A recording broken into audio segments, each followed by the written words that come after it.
Hola, muy buenas tardes. Soy María Mayán, investigadora jefa de grupo en el Instituto de Investigación Biomédica asociada al Complejo Hospitalario Universitario de A Coruña, el INIVIC, y voy a moderar este webinar. Antes de empezar con las charlas, vamos bueno, una serie de profesionales van a darnos unas palabras y unas en la apertura y unas palabras de bienvenida, y vamos a empezar con la segunda teniente de alcalde del Concello de Ferrol, María Teresa Deus. Muchas gracias. María Teresa, puedes empezar. Hola, buenas tardes a todos y a todas. Bueno, desde el Concello de Ferrol, dar la enhorabuena a Sarga y a todos los que de alguna manera participan en estos webinars, ¿no? Desde el Concello de Ferrol, desde el primer momento que Sarga nos comentó, ¿no?, la posibilidad de colaborar con ellos, como lo hacemos con todas las asociaciones, ¿no?, que trabajan tanto en el área social como también sanitaria. Estamos encantados de colaborar con ellos. Hemos participado, hoy es el tercer webinar, ¿no?, que hacemos, ¿no?, y estamos abiertos a una colaboración permanente con esta asociación y con todas las que colaboramos, porque realmente las asociaciones, pues, y sobre todo pues en este ámbito, hacen una labor muy importante, porque aunque tengamos una seguridad social muy buena, un sistema sanitario muy bueno, la información no llega a todos los ciudadanos, y muchas veces pues, cuando nos diagnostican pues, una enfermedad, y más cuando nos diagnostican una enfermedad rara, ¿no?, nos encontramos perdidos y no sabemos a dónde acudir, y resulta que tenemos medios dentro de la sanidad pública donde acudir y donde nos pueden atender muy bien, ¿no?, pero esa información pues, no fluye, y las asociaciones pues, hacen esa labor, ¿no?, de llegar esa información, de acercar esa información a los ciudadanos, ¿no? Y eso es tan importante, ¿no?, porque una información al momento cuando diagnostican, ¿no?, una enfermedad como esta, ¿no?, tener una información de primera mano, ¿no?, de a dónde poder acudir, de esos centros especializados, ¿no?, pues pueden salvar la vida, porque realmente un diagnóstico precoz y un diagnóstico tal es lo que hace, ¿no?, pues que esa enfermedad se coja a tiempo y se pueda solucionar, ¿no? Si no solucionar, pues llevarlo de una manera muchísimo mejor, ¿no? Y estamos hablando de que es accesible a todos los ciudadanos, porque la sanidad pública nos la brinda, ¿no? Nos hace falta esa información. Entonces, gracias a Sarga por el trabajo que están realizando de acercar esa información a los ciudadanos, y gracias a todos los que participan en estos webinars, los profesionales sanitarios, ¿no?, y todos los que hacen posible, porque es importantísimo, ¿no?, que esta información llegue a los ciudadanos. Muchísimas gracias a todos, y el Concello de Ferrol tiene las puertas abiertas para seguir colaborando con Sarga y con otras asociaciones que se dediquen a divulgar y a difundir pues, este tipo de enfermedades, y que nada más. Vale, muchísimas gracias a todos, porque lo importante viene ahora, escuchar a todos los profesionales que nos van a abrir los ojos de muchas cosas, y que es muy importante para las personas que padecen este tipo de enfermedades. Muchas gracias. A continuación, la doctora Rosario García Campelo, jefa de servicio de oncología en el CHUAC e investigadora en el INIVIC, nos va a dar unas palabras de bienvenida. Muchas gracias, Charo. Hola, buenas tardes, María. Muchísimas gracias a todos por estar ahí. Gracias a Sarga por la oportunidad, por la amable invitación. Buenas tardes a pacientes, familiares, a investigadores, a compañeros y amigos. Y repito, gracias a Sarga por su infatigable labor divulgadora y por su apoyo a pacientes y a familiares de una patología poco frecuente, pero no por ser poco frecuente, poco importante en el ámbito oncológico, ¿no? Estamos viviendo un momento en oncología, yo llevo 25 años dedicada a esto, y me sigue apasionando lo que hago día a día, y estamos viviendo un momento, yo diría, clave, ¿no? Un momento donde se impera o se impone la medicina que llamamos medicina 4P, las 4 Ps, la medicina de precisión, la medicina predictiva, la medicina preventiva y la medicina participativa. Ninguna P es más importante que la otra, aunque sí es cierto que en el ámbito clínico a lo mejor juega más importancia un aspecto como el concepto de medicina de precisión. Pero repito, a lo que tenemos que aspirar todos los que nos dedicamos a la atención al paciente oncológico es a que las 4 Ps sean igual de relevantes, ¿no?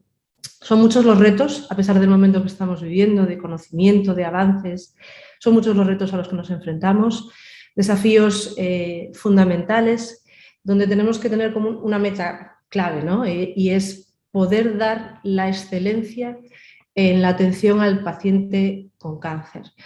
Esto requiere muchísimo esfuerzo, muchísimos puentes, muchísimo trabajo multidisciplinar entre especialistas quirúrgicos, especialistas médicos y muchos puentes entre la investigación básica y la clínica.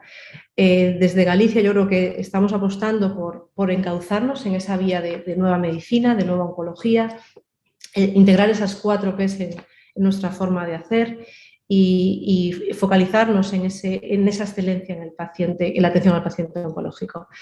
Creemos en la investigación clínica como una herramienta para mejorar los avances médicos que podemos ofrecer a los pacientes. Creemos en la investigación clínica como una herramienta para garantizar la equidad, para promover esa cultura de excelencia y para mejorar la eficiencia del sistema, porque como bien decíais, el sistema es maravilloso.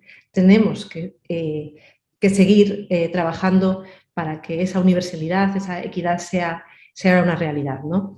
Yo creo que este es el compromiso que todos como sociedad debemos tener con esta apuesta de presente y de futuro, y sin duda webinars como esta, donde tenemos a grandes profesionales en un subgrupo tan específico de pacientes o de tumores como los sarcomas, son claves para seguir avanzando y mejorando. De nuevo, gracias y sin duda estoy segura de que será una tarde altamente productiva para todos. Muchas gracias. A continuación, Yara Martiñán, presidenta de Asarga, nos va a dar unas palabras de la importancia de formar parte de estas asociaciones, sobre todo en enfermedades raras como el sarcoma. Muchas gracias, María. Bueno, primero dar las gracias a todos los ponentes y a las asociaciones que nos acompañan en este webinar, a Sotrame, a la Cruz Roja Española y, por supuesto, a los doctores, a la doctora Charo García Campelo, la doctora Claudia Valverde, que también es presidenta del Grupo Español de Investigación de Sarcoma, el doctor César Serrano y la doctora Ana Sevio y Gloria Marquina, ¿no? Tenemos un cartel excelente, como decía la doctora Campelo, y la verdad es que, bueno, hemos trabajado mucho para conseguir llegar a este webinar y para hacer la divulgación que es tan importante, especialmente en enfermedades raras, ¿no? Lo decía antes Maite, que cuando tú tienes una enfermedad rara como paciente muchas veces te sientes solo y nos llamó la atención porque muchos de los pacientes que venían de todas partes de España a Asarga nos conocieron por este tipo de webinars, ¿no? Y porque, bueno, en la página web también nos dedicamos a redactar todos los testimonios, tenemos un libro publicado, vamos a tener un documental. Entonces, esa sensación de sentirse solo yo creo que es la que Asarga está rompiendo esas barreras y acercándose a los pacientes, no solo a los pacientes, sino también a los médicos, ¿no? Y un poco pues crear esta maravillosa comunidad que yo creo que solo nos va a dar beneficios, porque el problema del sarcoma es que no se conoce y algo que no se conoce no se investiga. Con lo cual, si empezamos con la divulgación, empezaremos con el conocimiento y seguiremos con la investigación. La información es poder y es algo que Asarga siempre lleva por bandera. Aquí en este webinar tenemos otras asociaciones, Asotrame, una asociación muy querida, también es una asociación de Galicia que nos ayudó muchísimo cuando nosotros nacimos, leyendo los estatutos, diciéndonos cómo nos teníamos que configurar. Entonces, bueno, todo nuestro cariño a Sotrame, que igual sin ellos no estaríamos aquí. La Cruz Roja y es un especial Ucrania. Asarga, como sabéis, atiende a pacientes con sarcoma, pero no estamos fuera del sector terciario y de las preocupaciones que tenemos como generación, como país, ¿no? Obviamente la guerra en Ucrania es algo terrible. Como paciente oncológico no me puedo imaginar lo que están pasando esas personas en una situación desfavorable en Ucrania.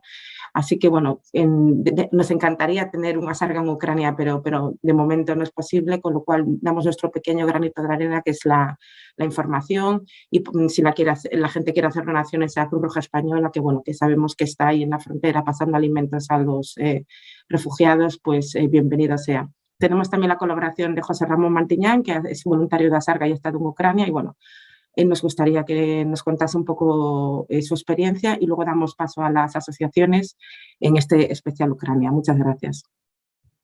Gracias, Yara. Bueno, Ramón, ya te ha presentado Yara.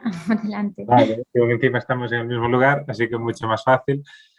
Pues yo sí quería presentarme. Mi nombre es José Ramón Mantiñán, soy asociado de Asarga y también colaboro con otra ONG en Polonia, se llama Polish Action Humanitarian, que básicamente están en la frontera, entre los dos pasos fronterizos, entre el ucraniano y el polaco. Entonces, cuando yo estuve durante 5 días hasta hace 3 días que me volví, y lo que hacíamos era únicamente dar alimentos y ayuda un poco logística a la gente que venía de Ucrania.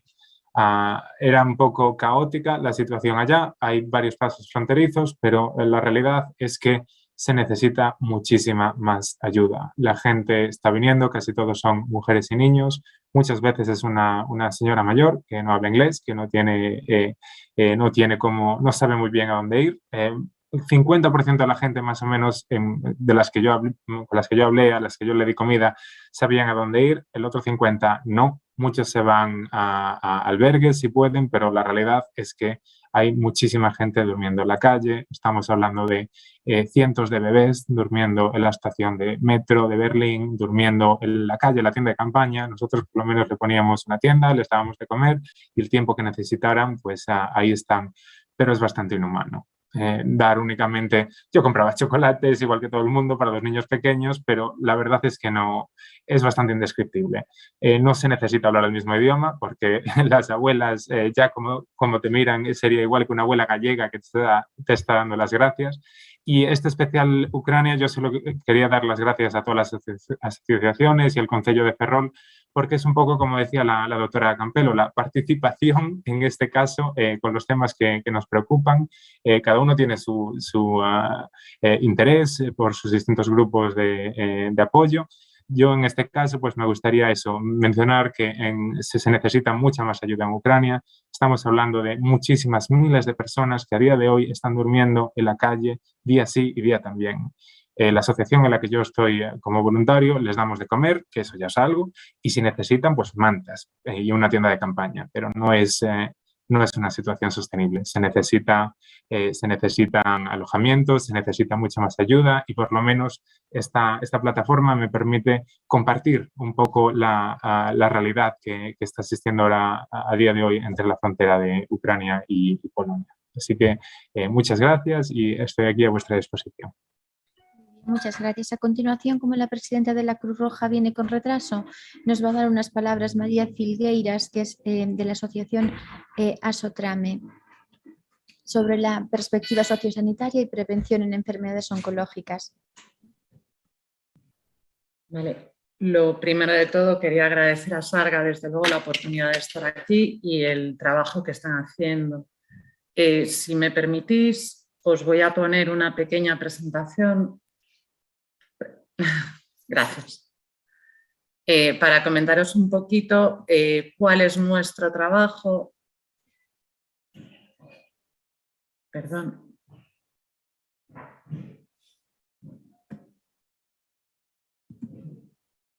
Vale. Asotrame somos la Asociación Gallega de Personas Trasplantadas de Médula Ósea, que desde el año 2013 estamos trabajando un poco también con personas no solo trasplantadas, sino también afectadas por enfermedades oncohematológicas. Nuestra misión es, como siempre, mejorar la calidad de vida tanto de pacientes como de familiares, a la par que sensibilizamos y colaboramos en proyectos de investigación.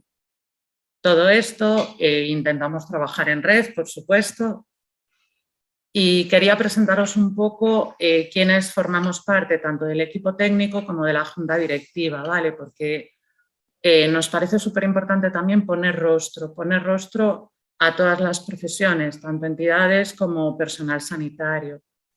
En este momento hemos profesionalizado el equipo, que empezó siendo una asociación de voluntarias, y ahora mismo estamos trabajando tanto en Narón como en Santiago, mi compañero David, Tere e Isa, nuestra psicóloga que está en Santiago. Nuestra junta directiva está presidida por una expaciente que es Cristina, Mario, que también es un paciente actual, que es el tesorero, y Alex. La pieza clave, como siempre, de nuestra asociación es el voluntariado. Como veis, mayoría aplastante mujeres. Este voluntariado está formado en un gran número de casos por personas que han sobrevivido al cáncer. Vale, nuestros objetivos básicos como entidad son 3. El primero de ellos es colaborar en proyectos de investigación contra el cáncer. Sin investigación, ya lo decíais antes, ¿no? Pues es prácticamente imposible seguir buscando nuevos tratamientos. Por otra parte, tenemos que informar y sensibilizar sobre la donación de médula ósea. En nuestro caso, es la pieza base de iniciar un poquito el tratamiento, recibir un trasplante. Y por otra parte, proporcionamos información, asesoramiento y apoyo emocional a pacientes y familiares. Vale, sobre el primer punto, la colaboración en proyectos de investigación, el año pasado, el año 2021, conseguimos recaudar 56.000 euros para el proyecto Adiante. Sobre la información y la sensibilización, diferenciamos distintos públicos, ¿no? En la infancia y en la adolescencia entendemos que aún no son donantes o posibles donantes, pero tal vez lleguen a serlo, y además es importante hablarle a la infancia pues, con total sinceridad y desde una perspectiva, por así decir, verídica, ¿no? Con información verídica de qué es cáncer y cómo afecta. Y para las personas adultas nos centramos sobre todo en el público diana, ¿vale? Los datos que nos dicen es que la mejor médula está entre los 18 y los 40 años. Y formamos también a futuros profesionales. Vale, en el tercer punto, nuestro tercer objetivo, proporcionar información, asesoramiento y apoyo emocional a pacientes. En Asotrame entendemos que a un diagnóstico normalmente va acompañado también un cambio en tu proyecto de vida. Todas las personas solemos tener un tiempo dedicado al trabajo, a los estudios, las relaciones y las enfocamos en una agenda diaria. Todo esto, cuando una persona es ingresada, sabemos que estar pues, incluso 6, 7 meses encerrado en una habitación de hospital, entendemos que es una fase necesaria, pero también trastoca tu proyecto de vida. Entonces, abogamos por trabajar mucho el tema de las emociones, ¿vale? Hacer que afloren, verbalizar y acompañar en ese proceso. ¿Cómo hacemos? Pues más o menos estos son nuestros proyectos, ¿vale?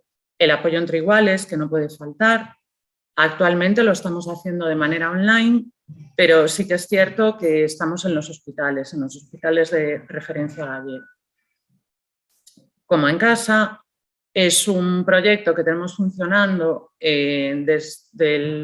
pues deben llevar ya unas 20 familias en nuestra vivienda de A Coruña, y este año hemos abierto también pues son viviendas temporales en Santiago. En Santiago se ha iniciado el proyecto experimental con CAR-T y estamos empezando a tener gran demanda, ¿vale? Porque muchas veces los pacientes que están tanto en Coruña como en Santiago, sus lugares de residencia están muy alejados. Entonces, ese impacto económico, por así decir, que sufren las familias, pretendemos paliarlo un poquito con esas viviendas. La atención psicosocial se contempla también desde el apoyo psicológico hasta diferentes actividades que estamos consiguiendo poner en marcha, como por ejemplo, hablemos de hematología, que son encuentros mensuales tanto con profesionales de la hematología como de otras ramas que siempre preocupan a pacientes y a familiares. Hemos puesto en marcha un club de lectura para trabajar esas emociones mediante una selección bibliográfica y actualmente, gracias a diferentes convenios de colaboración, lo vamos a poner en marcha de manera online con pacientes hospitalizadas, ¿vale? Tanto el club de lectura como las tardes de cine con el videoclub. Son siempre temáticas seleccionadas por profesionales, tanto de la educación social como de la psicología, para poder trabajar pues, de manera conjunta, pero con aquellos pacientes que están aislados en el hospital. Oncoyoga se está llevando a cabo en el Concello de Narón para pacientes o expacientes y mi hilo rojo que se lleva a cabo de manera nacional.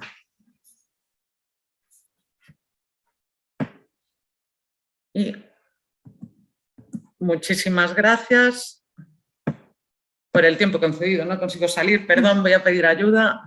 Nada, no te preocupes. Mientras, no sé si ha llegado la presidenta de Cruz Roja de Ferrol, si no nos pasamos a la primera charla y le damos la palabra al final. Vale, pues entonces pasamos a la primera charla, que está grabada y es una charla de César Serrano, que es jefe de grupo de investigación translacional en sarcomas del Vall d'Hebron y médico experto en sarcomas, es uno de los grandes expertos que tenemos en el país. Y el título de su charla es Tratamiento del sarcoma de GIST metastásico.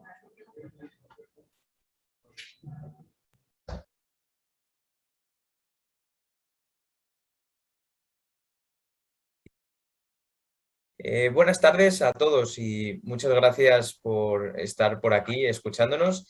Quiero agradecer a Sarga el haberme invitado a poder hablar aquí hoy sobre el tratamiento oncológico del GIST metastásico y a día de hoy, en 2022, porque ha habido muchísimos cambios, ¿no? Pido disculpas por no poder estar presencialmente, pero tengo una agenda terrible para finales de marzo, que es cuando es esta charla, así que, bueno, por lo menos así nos podemos ver un poco y os puedo actualizar. Así que, bueno, la charla de hoy va básicamente sobre el tratamiento oncológico del GIST actual, cuáles son los fármacos que tenemos, cuál es la evidencia que tenemos para tratar a los pacientes con estos fármacos. Básicamente, el flujo de la charla pues es muy brevemente biología y unas pinceladas muy generales. En primer lugar, cómo hemos tratado a los pacientes hasta 2019 y cómo los vamos a tratar a partir de ahora. Empezando muy brevemente y simplemente por encuadrar, son 5 los fármacos que tienen aprobación por las agencias regulatorias, ya sea la FDA estadounidense o la EMA europea, para el tratamiento de GIST, que son estos 5 fármacos. Los 3 primeros, todos muy conocidos, el imatinib, sunitinib y regorafenib, que son los 3 que llevamos con ellos conociéndolos pues, desde 2001 básicamente, y en 2020 ha sido el gran año de los GIST, donde se han aprobado 2 fármacos, avapritinib, exclusivamente para los pacientes que tienen la mutación D842V en PDGFRA, y erripretinib para todos los pacientes con GIST. Así que, bueno, mi idea es ir desgranando poco a poco todo esto. Que quede como concepto general que hay 2 tipos globales de GIST, si los clasificamos dentro de lo que es más frecuente, los GIST que tienen mutación en KIT y PDGFRA, y los GIST que son wild type para estas mutaciones. ¿Qué ocurre? Que al fin y al cabo acabamos tratándolos de una manera muy parecida o prácticamente igual, pero que después hay sus pequeñas relevancias. Como todos los fármacos están aprobados para las 2 indicaciones, vamos a hablar de manera más conjunta de todos ellos. Tratamientos que había dentro de GIST. Imatinib, con el ensayo clínico en 2001, sunitinib en 2006 y regorafenib en 2012. Vamos a ver cada uno de ellos. Por un lado está imatinib. Imatinib es el primer fármaco aprobado en GIST y hay que también tener en cuenta que fue uno de los primeros fármacos aprobados en neoplasias sólidas bajo el concepto de una terapia dirigida. La evidencia y la actividad que tuvo el imatinib era increíble porque estos pacientes eran resistentes a los tratamientos quimioterápicos y se puede ver también cómo la mutación que tienen estos pacientes es muy importante. ¿Por qué? Porque nos predice que los pacientes que los tratamos en primera línea con imatinib 400 miligramos al día, que tienen un exón 11, van a responder mejor y van a tener una duración mayor el fármaco que aquellos que tienen el exón 9 o que son wild type para KIT. Con lo cual, imatinib, un tratamiento muy efectivo en primera línea para los pacientes con GIST y que de saber el perfil molecular de los pacientes nos va a dar ya de por sí mucha información. Otra información más es qué ocurre con los pacientes que tienen mutaciones en el exón 9 de KIT. Si os fijáis aquí en el gráfico de la izquierda, los pacientes en este ensayo clínico que fueron tratados con imatinib 400 o imatinib 800 miligramos se dividen entre exón 9 y otros. Bueno, los azulitos que son en el exón 9 se ven muy claramente como son los que se benefician mucho de subir imatinib a 800 miligramos al día, tanto en disease free survival como en supervivencia global de manera global, ¿no? También se ve muy claramente cómo tratar a los pacientes con una mutación en KIT en el exón 9 tiene menos beneficio de manera global que los pacientes con mutaciones en el exón 11. Con lo cual, más información añadida que nos está dando las mutaciones del tumor. Y este es un campo que es bastante interesante porque los pacientes están con imatinib 400 miligramos al día durante 2 o 3 años aproximadamente y al cabo de los cuales pues, los pacientes acaban progresando. A la hora de progresar imatinib hay dos estrategias que son las dos igualmente válidas, que son tratar a los pacientes con una segunda línea con sunitinib o subir la dosis de imatinib a 800 miligramos. Como se puede ver aquí muy bien, los pacientes que subieron a 800 miligramos se obtenía como un 3% de tasa de respuesta y un 27% de enfermedad estable. ¿Qué ocurre? Que la mayor parte de estos pacientes son pacientes con las mutaciones en el exón 9, de GIST, que nuevamente es lo que se acaba viendo en esta diapositiva un poquito repetida con la anterior, ¿no? Segunda línea con sunitinib. Bueno, con sunitinib sabemos que hay dos ensayos clínicos que demuestran dos esquemas de tratamiento distintos. Por un lado está el esquema oficial, por decirlo de alguna manera, el aprobado por las autoridades regulatorias, que es tratar a los pacientes con sunitinib 50 miligramos durante 4 semanas con 2 de descanso. Esto daba una supervivencia libre de progresión de en torno a los 5 meses, entre 5 y 6 meses, y en este ensayo clínico pues, bueno, se ve claramente cómo comparado con placebo, los pacientes que están con sunitinib tienen un mayor beneficio clínico en cuanto a supervivencia libre de progresión. Este fue un estudio aleatorizado comparado con placebo. El otro estudio que hubo fue un fase 2 en brazo único, en el cual pacientes que también a la progresión de imatinib se les trataba con sunitinib pero a la dosis de 37,5 miligramos de manera diaria sin interrupciones. ¿Qué ocurre con esto? Bueno, no hay un ensayo con un brazo placebo, lógicamente ya el sunitinib estaba aprobado en este momento, pero se sacan varias conclusiones. Por un lado, tiene una supervivencia libre de progresión muy similar a la que tiene sunitinib a la dosis de 50 miligramos, 4 semanas y 2 de descanso, ¿no? Por otro lado, aunque no está aquí, los estudios farmacocinéticos y farmacodinámicos daban unos números muy parecidos a los de 50 miligramos porque el otro tenía las 2 semanas de descanso. Y por último, sí que es cierto que esta dosis los pacientes lo toleran mejor realmente, ¿no? Entonces, aunque globalmente la dosis de las autoridades regulatorias es 50 miligramos, pues en la práctica clínica un número importante de personas acabamos utilizando esto de manera completamente habitual, 37,5 de manera continua. Este es sunitinib, que es la segunda línea de tratamiento que se aprobó en 2006 y la tercera línea de tratamiento es regorafenib. Pero antes de esto, que me he colado, vemos esta otra parte, que es los pacientes con el exón 9 nuevamente, el perfil molecular de los pacientes. Los pacientes con GIST que tienen mutaciones en el exón 9, que se beneficiaban algo menos de imatinib que los pacientes con el exón 11, sí que tienen un mayor beneficio con sunitinib. Pueden ser dos motivos. Por un lado, porque sunitinib de por sí tiene más actividad frente al exón 9, pero también, por otro lado, porque los pacientes que con el exón 9 que progresan a imatinib 400 y también incluso imatinib 800 tienen menos mutaciones secundarias de resistencia que los pacientes con el exón 11. Quizás también esta es parte de la actividad que tiene sunitinib en este grupo de pacientes.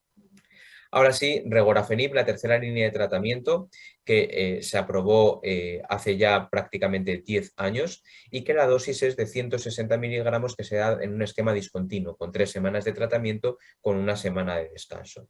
La supervivencia libre de progresión es de 4,8 meses y en este estudio, que era el GRID, se observa un claro beneficio respecto a placebo, que siempre tiene una supervivencia libre de progresión por debajo del mes o inferior al mes, ¿no? Entonces, este estudio, que es el GRID, llevó a la aprobación al año siguiente, en 2013, de regorafenib en tercera línea de tratamiento y desde entonces ha sido nuestra terapia más dirigida en última línea de los pacientes con GIST. Sunitinib y regorafenib, a diferencia de imatinib, se les considera en pleno esplendor inhibidores multiquinasa. Esto quiere decir que además de bloquear KIT y PDGFRA, inhibe a muchas quinasas implicadas en cáncer, y esto tiene su relevancia desde un punto de vista biológico probablemente en cuanto a la actividad, aunque siempre lo importante es inhibir KIT, pero también de cara a los efectos secundarios. ¿Por qué? Pues bueno, al inhibir más quinasas hay más efectos secundarios y por eso sunitinib y regorafenib tienen una tolerancia un poquito peor. Hay que cuadrar y regular un poquito siempre más las dosis a lo largo del tiempo, sobre todo que con imatinib. Por lo tanto, este es los 3 fármacos que hemos tenido desde 2001 hasta 2020. Pueden parecer pocos, pero la verdad es que no está nada mal porque GIST no deja de ser una enfermedad rara, y lo que sí que quería pues señalar un poco es los 2 nuevos fármacos que se han aprobado de 2020 para acá, ¿no? Que son ripretinib en el tratamiento de todos los GIST realmente, y de manera muy específica el avapritinib en los pacientes que tienen la mutación en D842V, este cambio en PDGFR. Bueno, vamos con la evidencia. Por un lado, ripretinib demostró en este estudio clínico, que era el estudio clínico Invictus, el beneficio en pacientes que habían progresado a al menos imatinib, sunitinib y regorafenib, un beneficio clínico por encima de los 6 meses, en torno a los 6 meses, sobre placebo.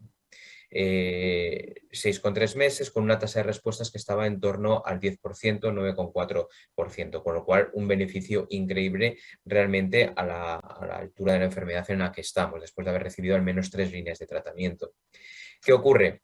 Que también este ensayo clínico ha demostrado varias cosas, y una muy interesante es esta, ¿no? A pesar de ser un estudio que decimos de crossover, es decir, que los pacientes de placebo pasan a recibir ripretinib, los pacientes que reciben ripretinib tienen un beneficio en la supervivencia global, algo que no se había visto con otros fármacos como sunitinib y regorafenib.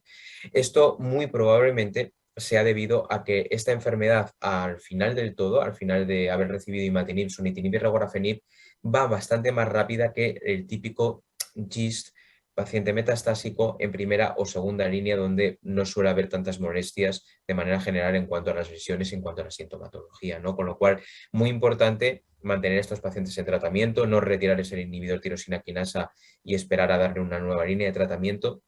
¿Por qué? Porque la enfermedad va más rápido y por lo menos hace un efecto de contención. Este fármaco a día de hoy está aprobado por la Agencia Europea del Medicamento, todavía no ha sido evaluado en España por la agencia regulatoria que es la EMS, como también la compañía suspendió el uso extendido del fármaco que existía hace unos cuantos meses. A día de hoy no hay manera de poder conseguir este fármaco en España, dependemos única y exclusivamente de la evaluación del Ministerio, nuevamente pues porque la compañía suspendió el uso extendido del fármaco. Otro fármaco que se ha aprobado es el avapritinib, aprobado por la FDA, aprobado por la EMA, y algo muy importante básicamente porque los pacientes con esta enfermedad, con la D842V, que no son muy frecuentes, son menos de un 5% de todos los pacientes con GIST, realmente no tienen respuesta, no funciona ninguno de los fármacos actuales, o si funcionan, puede funcionar pero muy poco, ¿no? Porque esta tasa de estabilización de un 33% es por lo que probablemente hay una proporción de casos que tengan un curso más indolente, refleja única y exclusivamente la evolución de la enfermedad. En este estudio de varios centros europeos aportando casos con GIST y mutación en PDGFRA, pues bueno, se ve muy claramente cómo los que no tienen la D842V sí que responden al imatinib, a diferencia de estos que tienen una supervivencia realmente muy mala. ¿Qué ha ocurrido? Que por primera vez en la historia realmente se ha diseñado un fármaco que es avapritinib. Y avapritinib va dirigido frente a la mutación de 842V en PDGFRA y, como veis, con un waterfall plot increíblemente llamativo, ¿no? Todos los pacientes funcionan, ni un solo paciente progresa, y en base a este fase 1, con 56 pacientes incluidos con la mutación concreta, había otros 200 dentro de la población de seguridad, se ha aprobado este fármaco. A día de hoy se puede conseguir este fármaco como medicación extranjera, se puede conseguir desde cualquier hospital, y ya van siendo pues, pacientes tratados dentro de este programa. O sea, sí que se pueden tratar los pacientes con avapritinib a día de hoy en España. Con lo cual, 5 fármacos, 3 los de siempre, imatinib, sunitinib y regorafenib. 2 nuevos, que son ripretinib y avapritinib, y bueno, decir también que en base a los últimos ensayos clínicos que ha habido, el INTRIG en segunda línea entre sunitinib y regorafenib y el Voyager en tercera línea entre avapritinib y regorafenib, se queda todo exactamente igual. ¿Por qué? Porque ninguno de los dos ensayos fase 3 en segunda o en tercera línea consiguieron cumplir el endpoint principal del estudio, que era mostrar superioridad el ripretinib respecto al sunitinib y el avapritinib respecto al regorafenib. Aunque no es un fármaco, la cirugía ayuda o puede ayudar, bien seleccionada. No hay una indicación concreta, esto se discute caso por caso entre los pacientes, entre los distintos pacientes, en un comité clínico multidisciplinario en centros preferentemente con experiencia en sarcomas. Y lo que sí que se sabe de todos modos es que, por ejemplo, en pacientes que están tratados con imatinib, que están en respuesta, sí que parece que la cirugía obtiene un mayor beneficio en progreso en free survival que si se opera una resistencia focal, que de por sí también ayuda, y donde sí que realmente se desarrollan las cirugías, por la mayor parte de ellas son en resistencia focal. Así que con todo esto quiero terminar la charla, simplemente remarcar nuevamente y una vez más, el estudio molecular en los GIST es muy importante, se pide para todo. A día de hoy no hay un ensayo clínico en GIST en donde no se necesite tener el estudio molecular, pero por haber visto, se necesita realmente para poder también orientar incluso los tratamientos. Así que bueno, muchas gracias por la invitación y espero que mis compañeros puedan solucionar las preguntas que podáis tener. Un abrazo muy fuerte. Bueno, muchas gracias a César por la presentación y por la información sobre todos los fármacos que ya están disponibles y aprobados por la FDA y que están trayendo muchas esperanzas para el tratamiento del sarcoma de GIST. A continuación, como ha llegado la presidenta de Cruz Roja de Ferrol, le vamos a dar la palabra y luego pasamos a la siguiente charla, si os parece bien. Por lo que le doy la palabra a la presidenta de Cruz Roja de Ferrol. Gracias. Hola, buenas tardes. Soy Carmen Fernández, soy presidenta de Cruz Roja de Ferrol. Y antes de nada quería agradecer la colaboración y el habernos escogido a nosotros para intentar hacer llegar nuestra ayuda a los afectados por la guerra de Ucrania. En primer término, también queríamos designar que la mejora en la investigación de la enfermedad y su tratamiento suponga un avance en la enfermedad que les afecta a los miembros de esta asociación o a sus familiares, entendiendo que nuestros mejores pronósticos y deseos vayan con ustedes. Posteriormente, lo que queríamos era hablar un poco sobre este conflicto humanitario tan sumamente grave, que puede decirse que es la emergencia humanitaria de Europa más grave en décadas. De hecho, se ha hablado que el movimiento de personas en Europa el mayor desde la Segunda Guerra Mundial. En Cruz Roja Española hemos estado trabajando a nivel nacional e internacional en la ayuda de todas estas personas. En el ámbito nacional queríamos especificar hacia dónde van los donativos para que haya la mayor claridad posible conforme no se va a dedicar ningún donativo que se asigne a los afectados de Ucrania para ningún otro plan o proyecto que no sea este. Esto queríamos dejarlo muy claro porque así como tenemos otros muchos proyectos humanitarios, este específicamente va a través del Comité Internacional de Cruz Roja y ahí tiene una actividad a plano nacional y una actividad a plano internacional.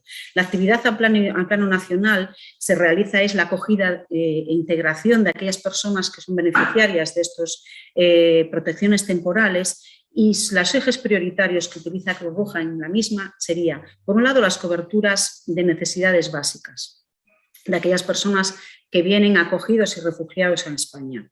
Por otro lado, el fortalecimiento de ese bienestar emocional, la asistencia jurídica en el proceso de protección internacional a través precisamente de esta protección temporal que se ha designado puntualmente y en principio por 3 años y después veremos si continúa posteriormente en cuanto a los refugiados de Ucrania, de la guerra de Ucrania. En otro aspecto hay un refuerzo de competencias y habilidades para la autonomía personal de todas aquellas personas que lleguen refugiadas a España los itinerarios de inserción laboral, incluyéndolos como forma prioritaria dentro de los planes de empleo que desarrolla Cruz Roja, y sobre todo también un fomento de una participación ciudadana igualitaria.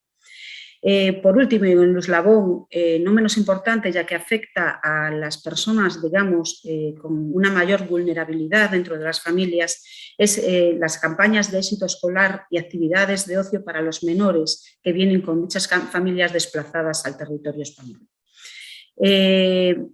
No sabía que podía utilizar esquemas, entonces no los he traído, pero los voy a aportar una serie de mapas en donde vienen a desarrollar de la forma más actualizada cuáles son las intervenciones de la última lectura que se hizo de las actividades de Cruz Roja a nivel español, y en el área de inclusión ya había atendidos a principios de este mes 24.425 personas, inclusiones de familias en 233, atenciones demandantes de distintos servicios de los que acabamos de hablar, de 8.214 personas. En el área de socorros, 4.585 movilizaciones. Y en Cruz Roja Juventud, que son las actuaciones que se realizan sobre niños y niñas en actividades de ocio y en fomento de éxito escolar, para apoyo, sobre todo muchas veces porque vienen sin idioma y entonces hay que darles pues, una cobertura básica en ese sentido para que puedan acceder directamente a las academias y colegios sin ningún tipo de problema. En este caso serían 3.319 las actuaciones realizadas en esta campaña. En el ámbito internacional, a través de Cruz Roja y Media Luna Roja, se está llevando a cabo todo el apoyo y las donaciones a las zonas afectadas, centrando las acciones no solo en la asistencia integrada y apoyo dentro de la propia Ucrania, sino también en el apoyo de todos aquellos países limítrofes que están haciendo actuación en asistencia de envíos de material, despliegue de recursos humanos, especialistas en todos estos países vecinos. En primera línea, las personas voluntarias, el personal laboral de Cruz Roja, están realizando una labor, en algunos casos, en todos encomiable y en algunos casos hasta heroica, de cruzar incluso líneas que están pues, bajo una línea enemiga e incluso bajo control de soldados que tienen que atravesar para poder realizar las entregas de todo este material y el transporte de aquellas personas que se van a encargar de la distribución del mismo en convoys y arriesgando muchas veces su propia seguridad. Todas las Cruz Rojas de países vecinos se volcaron tanto en la acogida y asistencia de personas que llegan a Ucrania, como en su instancia a la hora de poder trasladar este acogimiento a los países que pues, por nuestro alejamiento del conflicto tenemos más favorable la posibilidad de darles un domicilio estable fuera de lo que son campos de campamentos de refugiados. La actualización de los datos que nos pasaron en Cruz Roja Internacional, Media Luna Roja, sería la atención de 3.820.000 personas que han cruzado fronteras a Polonia, más de 2.200.000, a Rumanía, más de 500.000, a Moldavia, más de 380.000, en Hungría, 350.000, en Rusia, 371, en Eslovaquia, 272.000, en Bielorrusia, que es la cantidad más pequeña, son 6.500 personas. Estamos viendo que aquí se han dado tanto refugio, que son toldos de plástico, sets de cocina, mantas, esterillas, y todo esto está aportado a través de dinero comprado dentro de las ocupaciones europeas, lo más cercano posible al conflicto, también para otorgar un mayor empoderamiento de las economías locales, y entregado a través de Cruz Roja Internacional. Entonces estamos viendo que todas las ayudas que se están recabando llegan y siguen llegando, y esperamos que tengan un buen fin, un buen acogo y que nos permitan llegar realmente a los más desfavorecidos. Otra vez las gracias por contar con nosotros, esperemos que podamos colaborar también en otros ámbitos dentro con la propia Sarga. Muchísimas gracias y esperar lo mejor para ustedes y todas sus familias. Muchas gracias y muchas gracias por la labor que estáis haciendo desde la Cruz Roja. A continuación vamos con la siguiente charla, la siguiente ponencia, que es la doctora Claudia Valverde, oncóloga médica especialista en sarcomas, una de las mayores especialistas y expertas en sarcomas en nuestro país y presidenta del grupo GACE. El título de la charla es La importancia de los usos compasivos en los tratamientos con sarcomas. Muchas gracias, Claudia. Muchas gracias a vosotros por la invitación y por la oportunidad de estar aquí. Y bueno, pues como siempre lleváis el conocimiento por todos lados, pero yo creo que en esta ocasión, pues bueno, tocaba hacer otras cosas, ¿no? Tal y como está la realidad. Intentaré no quitaros mucho tiempo porque veo que la jornada al final está un poco comprimida, es larguita, pero yo creo que era un tema pues, que no habíamos tocado realmente y que creo que es importante, ¿no? Sobre todo en los pacientes nuestros con patologías pues eso, poco frecuentes. Bueno, empezamos un poco por lo que es una definición. El uso compasivo, al final, los ensayos clínicos, que sí que son más conocidos, son herramientas legales en las que los médicos tenemos para poder administrar medicamentos que no están autorizados en condiciones de uso diferentes a las que tenemos una aprobación, ¿no? Las que constan en la ficha técnica, por decirlo de alguna manera.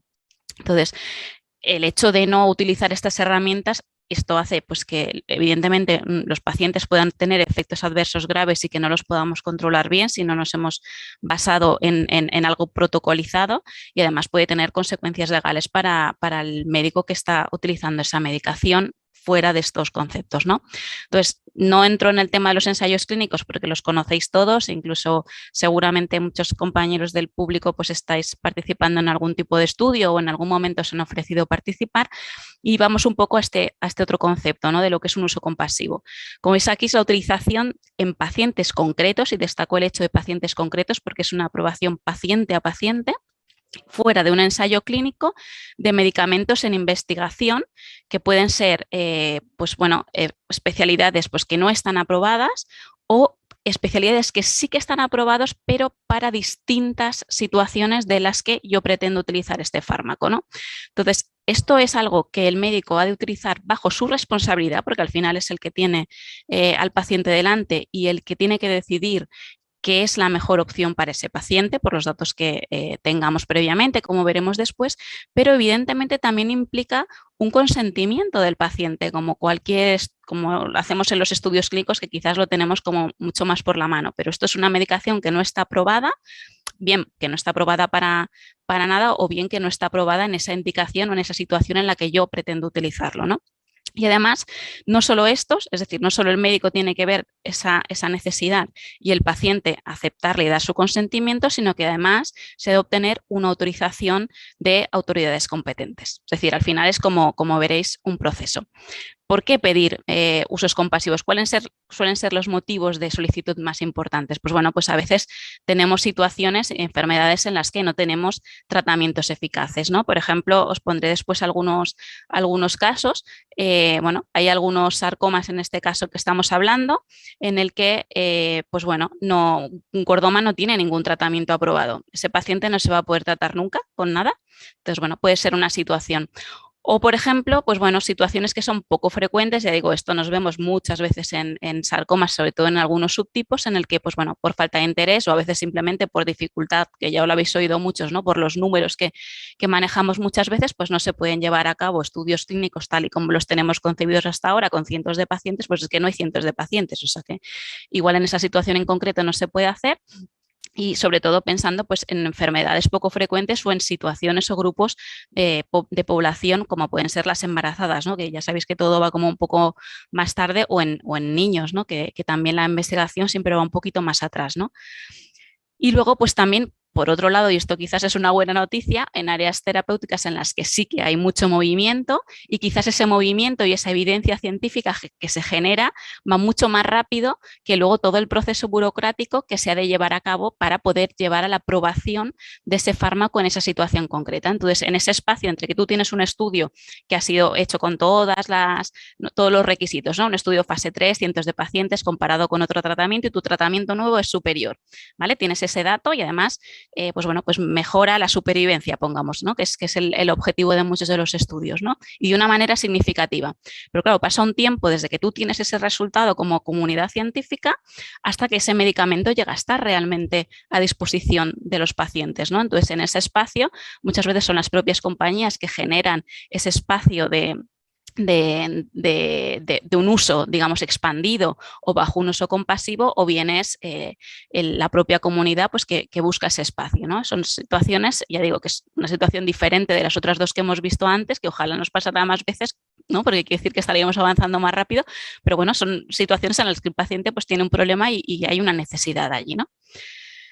Esto evidentemente está regulado, no os quiero cansar con todo esto, pero simplemente que lo sepamos, ¿no? que hay leyes que dicen cuáles son las garantías, cómo se ha de hacer el proceso, ¿no? Que será un poco lo que vamos a ver muy rápidamente, ¿no? Como digo, es un proceso de tramitación que evidentemente lo primero antes que todo esto es que a uno se le ocurra que en esa situación en concreto ese paciente concreto se puede beneficiar de un medicamento que no está aprobado para la indicación que tenemos delante, ¿no? Entonces, el siguiente paso sería, pues eso, explicárselo al paciente y que el paciente dé su consentimiento. En ese consentimiento, pues pasa un poco como en los estudios clínicos, es decir, puede ser mucho más sencillo que en un estudio clínico, que a veces, no sé si habéis visto el consentimiento de algún estudio clínico, a veces son 15, 20 páginas, ¿vale? Esto no tiene por qué ser tan complejo, pero sí que tiene que tener, o por lo menos haberle explicado al paciente de una manera clara para él, cuál es el objetivo de este tratamiento, qué es el tratamiento que le estamos ofreciendo, qué potenciales beneficios queremos conseguir, cuáles son los riesgos también, los efectos secundarios que hemos visto en otras situaciones, si tenemos alternativas o no las tenemos, ¿no? Que digo que en el caso de muchas veces nos vemos, justamente estamos utilizando un uso compasivo porque no tenemos una buena alternativa, que evidentemente esto es voluntario y el paciente pues, puede decidir no coger esta opción y que bueno, pues se va a tener acceso a sus datos y que al final el médico, como con todos los tratamientos, va a ser el responsable último de hacer el seguimiento y de acompañarlo en todo este proceso. Si el paciente y el médico pues, se ponen de acuerdo en este punto, pues el médico evidentemente tiene que hacer un informe en el que se justifique el por qué necesito este tratamiento para este paciente y no estoy cogiendo otra cosa, ¿no? Entonces, bueno, aquí os pongo, este es lo siento que está en catalán porque es el de mi servicio, pero bueno, simplemente para que veáis un poco en general qué información necesita la comisión para poder valorar esto, ¿no? Pues bueno, pues un poco los datos del paciente, el nombre, la historia clínica, la edad, un resumen de qué es la patología que tiene el paciente, si ha hecho tratamientos previamente o no, cómo le han ido, etcétera, etcétera. ¿Cuál es el fármaco que quiero pedir? ¿Por qué lo quiero pedir? Es decir, justificar, pues bueno, pues hay un estudio pequeño, bla, bla, bla, lo que sea, y ha conseguido estos resultados. Yo tengo que explicar por qué creo que esto puede beneficiar al paciente o porque el paciente pues tiene esta alteración que hemos visto que en otras situaciones se puede beneficiar de tal tratamiento, ¿vale? Y aportar evidente mi bibliografía, tiene que estar firmado por el médico que está pidiendo y por los responsables. Como digo, en muchos casos ha de ser el director del centro, pero digamos a efectos prácticos el jefe de servicio, que es donde se va a administrar el tratamiento, también tiene que dar su beneplácito. Luego esto, al final, bueno, hay una comisión de farmacia en cada centro, que es la que un poco se reúne y acaba de revisar todos estos datos, ¿no? Y nos da una respuesta. Bueno, esto cada centro se organiza de una manera para hacer esta tramitación. En el caso de muchos de los centros, igual que en el mío, pues hay una comisión de farmacia que se reúne cada semana. Has de proporcionar evidentemente toda la documentación con un tiempo de antelación, pues normalmente pues puede ser como mínimo una semana para que dé tiempo y que el equipo de farmacia prepare no solo también los datos que nosotros manejamos más, ¿no? Que son quizás los datos clínicos, de estudios, de reportes de casos, de lo que sea, sino también un tema económico, porque al final estos usos compasivos en la mayoría de los casos proviene, digamos, el que paga, digamos, el uso es el hospital, es la farmacia del hospital, ha de salir de ese presupuesto de farmacia del hospital. Como todo, no son recursos ilimitados, con lo cual se tiene que valorar también este aspecto y que sea una cosa razonable el beneficio que se va a conseguir, porque lo que estás utilizando los recursos que estás utilizando en una indicación es algo que no tienes para otra indicación, con lo cual tiene que ser una cosa suficientemente justificada como para poder aprobarla, ¿no? Y una vez que se aprueba, pues evidentemente pues se recibe la medicación, que bien puede ser una medicación, si está aprobada en el país para otra indicación, pues es relativamente fácil conseguirla, se ha de comprar o incluso ya está en el hospital porque está aprobada para otro tipo de tumor, por ejemplo. Pero bueno, hay casos en los que nos encontramos que el fármaco en concreto no está aprobado en nuestro país, sino que se tiene que conseguir como medicación extranjera, se tiene que importar, ¿no? Y es el servicio de farmacia del centro donde se ha aprobado el que se ha de encargar de hacer esta importación.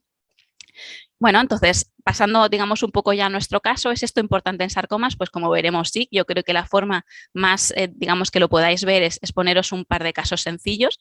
He escogido 3. Este es un paciente con 46 años, con un GIS que ya debutó con rectal con metástasis hepáticas, estamos hablando del 2010, que hizo una primera línea con imatinib, que es la primera línea estándar, hizo su cirugía del tumor primario, y continuó con el tratamiento hasta que volvió a progresar 3 años después, en el que se cambió la línea, más que se cambió, se subió la dosis, que muchas veces es un recurso que utilizamos en estos casos, y se volvió a hacer a la nueva progresión una nueva cirugía. Progresa de nuevo, estamos ya hablando de diciembre del 2014, esta vez pues no parece que sea un candidato quirúrgico de entrada y se pasa a una siguiente línea de tratamiento, en este caso con sunitinib.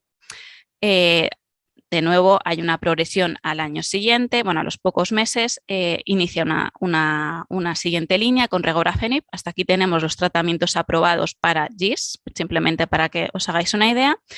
Y pues no tenemos más fármacos aprobados, con lo cual, cuando el paciente vuelve a hacer una progresión, que en este caso es a nivel únicamente del hígado, pues se decide, como no hay más tratamientos disponibles, se decide hacer una cirugía, porque es factible hacer una cirugía y mantener el tratamiento. Y con esto pues estamos más tiempo, llegamos a marzo del 2019, en que de nuevo vuelve a hacer una progresión hepática, hemos seguido con el tratamiento y volvemos a resolverlo con una cirugía para controlar la parte del tumor que se nos había descontrolado, cuando la mayor parte del tratamiento está en control. ¿Vale? Entonces llegamos de aquí a la quinta línea, esto ya estamos en noviembre del 2019, en el que, pues como veis, hasta aquí habría llegado el recorrido del paciente. Entonces en este caso, pues de nuevo vuelve a tener una progresión hepática, que aquí ya no tenemos opción quirúrgica por el resto de hígado que queda, que tiene que seguir siendo funcionante, y el paciente pues tiene afortunadamente pues una opción que es un ensayo clínico, pero no acaba de ir bien.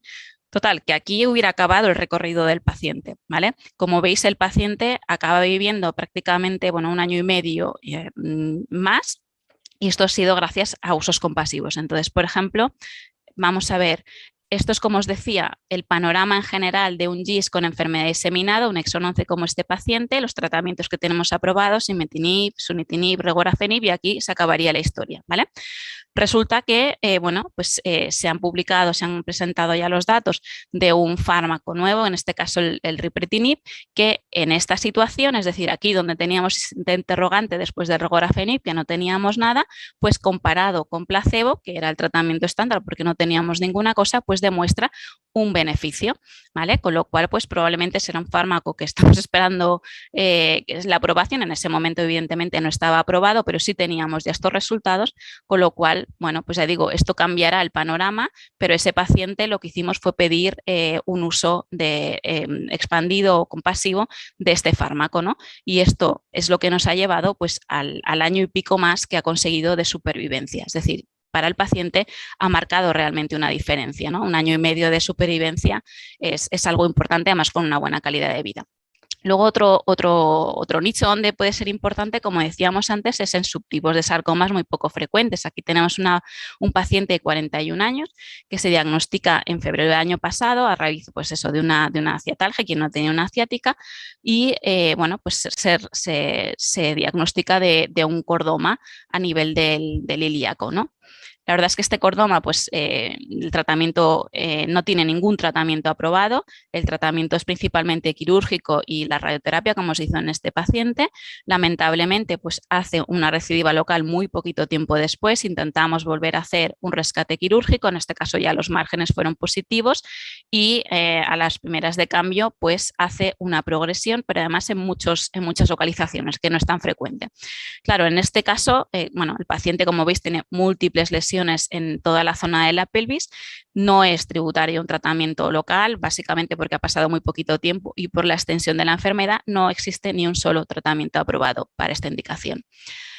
Con lo cual, pues aquí hubiera acabado la historia del paciente, ¿no? En noviembre del año pasado.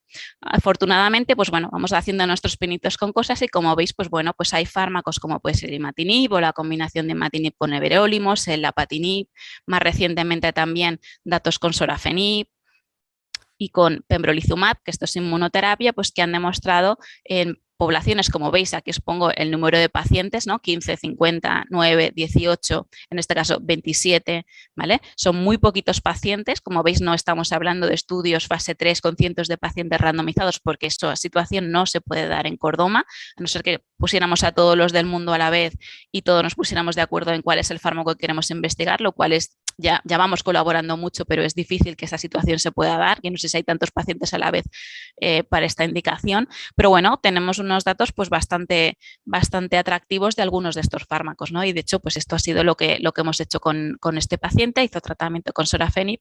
Bueno, y estamos en espera un poco de ver resultados, ¿no? Pero se les ha abierto una puerta que, siguiendo, digamos, las reglas de un tratamiento aprobado, pues no habría tenido.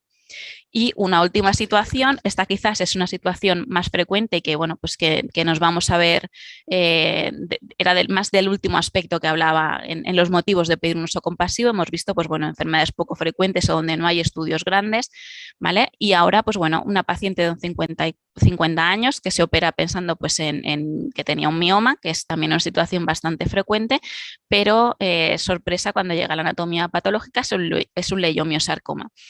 Bueno, entonces aquí ya tenemos, claro, se le tiene que hacer un escáner de rastadiaje y como veis, pues bueno, no solamente tenía enfermedad a nivel del útero, sino que bueno, ya tenía metástasis en el momento del diagnóstico, ¿no?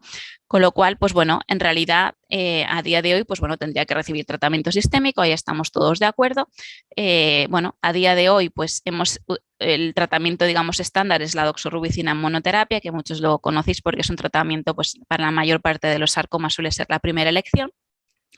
Hemos intentado mejorar los resultados porque habitualmente, pues como veis aquí, el tiempo de control de enfermedad mediano, la supervivencia libre de progresión es de 4,6 meses, es decir, ampliamente mejorable, y la supervivencia también, lo que teníamos de estudios previos también era bastante limitada, ¿no?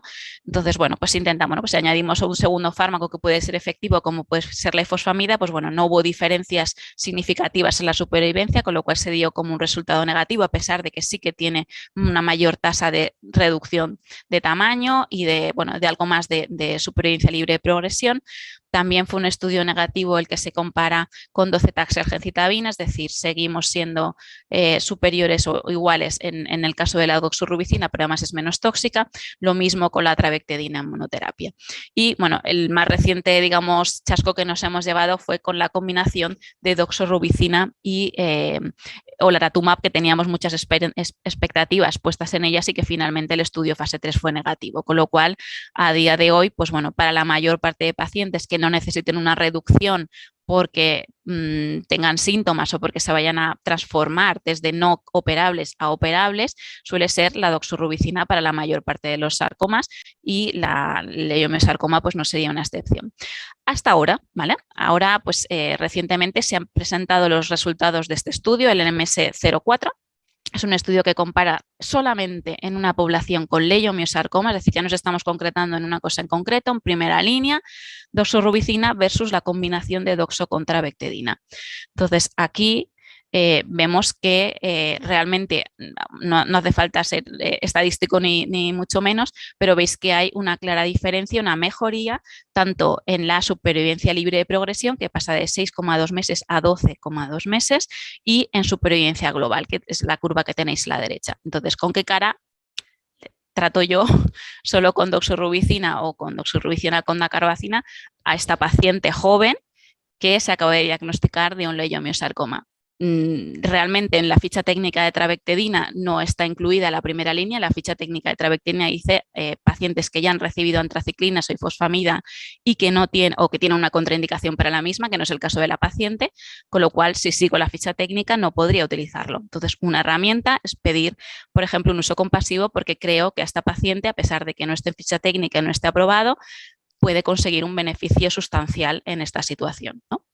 Entonces, bueno, básicamente, para resumir un poquito, pues los usos compasivos permiten a pacientes concretos, repito, se hacen unas aprobaciones caso por caso, que por el tipo de enfermedad que tienen, la gravedad, se pueden beneficiar de avances farmacológicos incluso antes de que lleguen a la aprobación, o bien porque están aprobados para otras cosas, siempre que haya una evidencia científica, es decir, que el médico sienta y piense que realmente el paciente se puede beneficiar, que avalen su eficacia y la seguridad para la indicación que estoy buscando y evidentemente con el beneplácito del paciente. Y es muy importante también, igual que los estudios clínicos, dar feedback tanto de la eficacia como de la seguridad, porque estamos haciendo una inversión en algo que no está, que no es lo mismo que un ensayo clínico en el que uno tiene toda la información y luego va a poder sacar conclusiones. Es decir, esto no beneficia directamente a la comunidad, puede beneficiar al paciente en concreto, ¿no?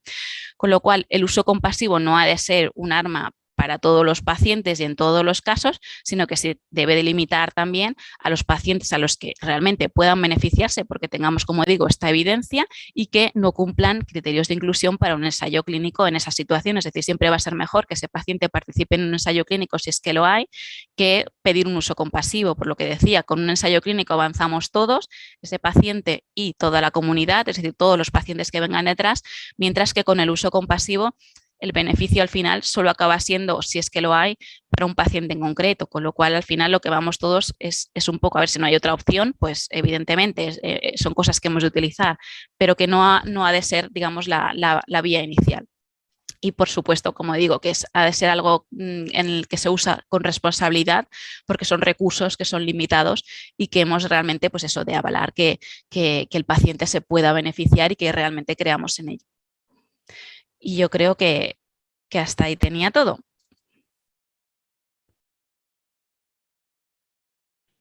Muchas gracias, Claudia. Mira, nos envían una pregunta, te la leo, ¿vale?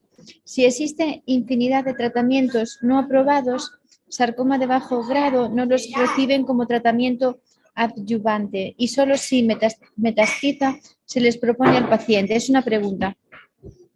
No sé si la he cogido del todo. Sí, es que porque, así redactada. A ver, sí. en general, los tumores de bajo grado responden mucho menos a tanto a la radioterapia como a los tratamientos sistémicos. Porque básicamente la quimioterapia se basa en alterar las células que están en reproducción rápida, ¿vale? Con lo cual un tumor de bajo grado tiene mucho menos potencial. Otra cosa además que si es una enfermedad localizada no tiene mucho sentido tampoco. Muchas veces hay pacientes que no necesitan tratarse o que tienen tratamientos directamente locales, que y a veces pues nos presentan problema porque al final son tumores que van creciendo muy muy despacito y que al final pueden dar un problema y entonces ahí sí que tienes que plantearte hacer algún tratamiento sistémico y que muchas veces acaba siendo un uso compasivo porque no hay medicación aprobada quizás para esa indicación. Vale, muchas gracias. Entonces, no sé si quiere alguien hacerle alguna pregunta más a Claudia o nos pasamos a la siguiente ponente. Nos pasamos a la siguiente. Bueno, muchísimas gracias por la charla tan clarificadora, Claudia. Y nos pasamos a Ana Sebio, oncóloga médica, también especialista en sarcomas del Hospital Santa Creu y Sant Pau en Barcelona, y nos va a presentar una charla con el título Fusiones de NTRAC, paradigma del tratamiento personalizado. Muchas gracias, Ana. Hola a todos, muy buenas tardes. Muchísimas gracias por la invitación y muchas gracias por la labor que hacéis desde ASARGA y también muchas gracias por haceros servir de plataforma para otras causas importantes como en este caso colaborar con la Cruz Roja en la guerra de Ucrania, ¿no? Muchísimas gracias. Voy a compartir mi pantalla.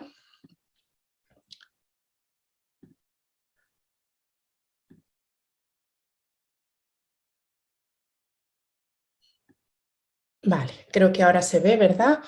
Vale, pues yo os voy a hablar de unos subtipos de alteraciones bastante poco infrecuentes, pero bueno, que realmente son un ejemplo de cómo mejora la medicina y particularmente la medicina de precisión. La historia de las fusiones de NTRK es una historia muy larga, es una historia que, como veis aquí, se inició en el 1982 cuando se descubrió una fusión de este gen en un paciente con un cáncer de colon, ¿vale? A partir de ahí, pues casi 15 años después, se descubrió esta fusión en un tipo de sarcoma que es típico en niños, que es el fibrosarcoma infantil, ¿vale? Y a partir de ahí pues, se descubrieron ya en otros subtipos de tumor y finalmente no es hasta que en el año 2015 aparecen fármacos que la FDA americana cataloga como bueno, para este tipo de tumores como orphan drug, ¿vale? Y sobre todo, bueno, hablaremos un poco de los que son más conocidos, el entrectinib y el larotrectinib, que finalmente consiguen su aprobación FDA ya en el año 17, por la EMA están aprobados desde el año finales del 19, el 20, y que en España, bueno, de momento no los tenemos aprobados y bueno, parece que todavía continuarán las negociaciones porque, bueno, debido a diferentes motivos, todavía no los tendremos aprobados en España y el acceso, pues bueno, estaría, como nos ha explicado Claudia, a través de un uso compasivo que tendría que comprarse por medicación extranjera o si no a través de alguno de los ensayos clínicos que hay abiertos en nuestro país.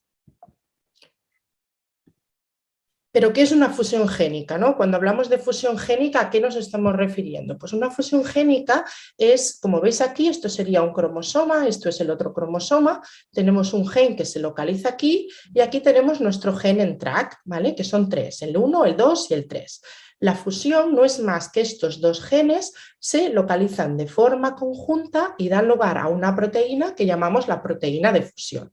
¿Y qué hace esta proteína? Pues esta proteína lo que hace es que a través de unas vías de señalización que tienen las células, que son bastante conocidas en el campo de la oncología, lo que hacen es hacer que la célula de forma continua pues favorezca la proliferación, la supervivencia, que continúe dividiéndose de forma continua, que aparezcan mecanismos para desarrollar las metástasis, etc.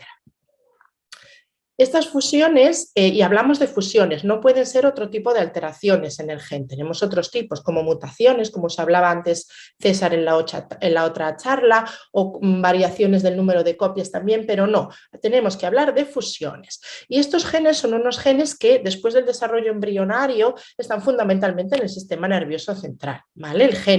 Estos genes en TRAC 1, 2 y 3 codifican para estas proteínas que pues, se encargan de estas funciones, de la termorregulación, del dolor, del movimiento, la propiocepción, etcétera, etcétera, ¿no? Y estas fusiones, cuando estos genes se fusionan, como hemos visto previamente, lo que dan lugar es pues, a la aparición de diversos cánceres, tanto en la población pediátrica como también en la adulta. Y aquí tendríamos nuestros genes de interés, como veis, el NTRK1, el 2 y el 3, pero se pueden fusionar con multitud de otros genes, ¿no? Y como veis aquí, pues estos son algunos de los genes con los que se fusiona el NTRK1, algunos de los genes con los que se fusiona el NTRK2 y también el NTRK3, que hay algunos que son como muy característicos de algunos tumores. ¿Y en qué tumores se dan lugar estas fusiones? Pues tenemos algunos tumores donde son muy frecuentes y son casi patognomónicos, lo que quiere decir es que son fundamentales para poder llamar a esa enfermedad así, como es el caso del fibrosarcoma infantil, ¿vale? En el que se da pues, casi en más de un 75, incluso hay series en el 100% de los casos, ¿vale? Que es muy, muy, muy frecuente. También es muy frecuente en el cáncer de mamas tipo secretor, muy frecuente en el carcinoma de glándula salival, pero después lo que nos interesa más es pues, a nosotros en sarcomas, ¿no? En sarcomas concretamente también se pueden dar estas fusiones, sin embargo hablamos de que son pues, fusiones o eventos muy poco frecuentes, ¿vale? Dentro de los sarcomas, que ya es una enfermedad rara, pues en muy poquitos sarcomas se dan estas fusiones. ¿Y cómo sabemos nosotros que hay fusiones, ¿no? ¿Qué se puede hacer o qué investigamos para saber si hay estas fusiones? Pues estas son diferentes técnicas que se utilizan en el laboratorio, concretamente en los servicios de anatomía patológica, para conocer si nuestro tumor tiene esta alteración, ¿vale? Lo más básico es hacer una inmunistoquímica, que igual pues ya conocéis, que es cortar trocitos de tumor muy finitos y se tiñen con diferentes tinciones, ¿vale? Estas tinciones, si son positivas, nos indica que hay expresión, ¿vale? Entonces sería una inmunistoquímica positiva, pero en este caso la inmunistoquímica no quiere decir que tengamos fusión, pero es un primer paso. Otra forma de ver fusiones, que es muy típica y que se utiliza desde hace ya muchos años, es la técnica FISH, que es una técnica un poquito más compleja, más laboriosa, un poquito más cara, ¿vale? Pero que nos permite saber si hay fusiones, nos permite saber que nuestro gen está fusionado, pero no nos dice con qué otro gen está fusionado, ¿vale? Entonces aquí veis cómo lo veríamos y básicamente cuando los puntitos de color están separados, pues ahí sabemos que tenemos una translocación positiva. Podemos hacer también PCR a tiempo real, ¿vale? Pero para hacer esta técnica pues tendríamos que saber con qué gen está fusionado nuestro gen en TRAC 1, 2 o 3, ¿vale? Entonces aquí pues ya digamos que tendríamos que ir más dirigido a qué es lo que queremos encontrar o qué es lo que pensamos que podemos encontrar. Y la técnica más moderna y seguramente la más ideal, ¿vale? Aunque pues es más cara, el acceso es más complicado y bueno, no está tan extendida, serían estos paneles de secuenciación masiva que nos permiten ver muchas fusiones en diferentes tipos de genes y que pues, nos permite estudiar tanto el ENTRAC 1, 2 y 3 a la vez y saber además cuál es su gen compañero de fusión. Entonces, tenemos que la técnica de NGS es una técnica muy buena, pero no está disponible en todos los centros.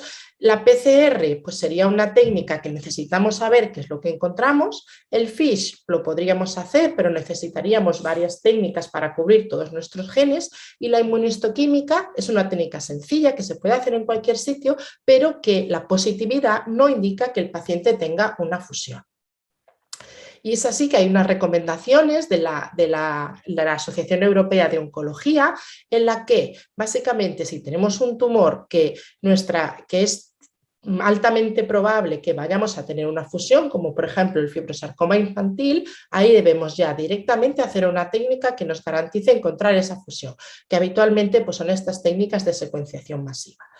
Si no tenemos esta sospecha de alta probabilidad de fusiones, pues depende un poco de dónde nos encontremos. Si tenemos en nuestro centro una técnica de secuenciación masiva de estas rápidas que hablamos, pues la podemos utilizar. Que no, podemos utilizar la inmunistoquímica como herramienta de cribado y hacerla en el tumor de nuestro paciente y si es negativa, pues en principio se para ahí el estudio y si fuese positiva tendríamos que después utilizar alguna de estas técnicas confirmatorias para ya decir que tiene la fusión.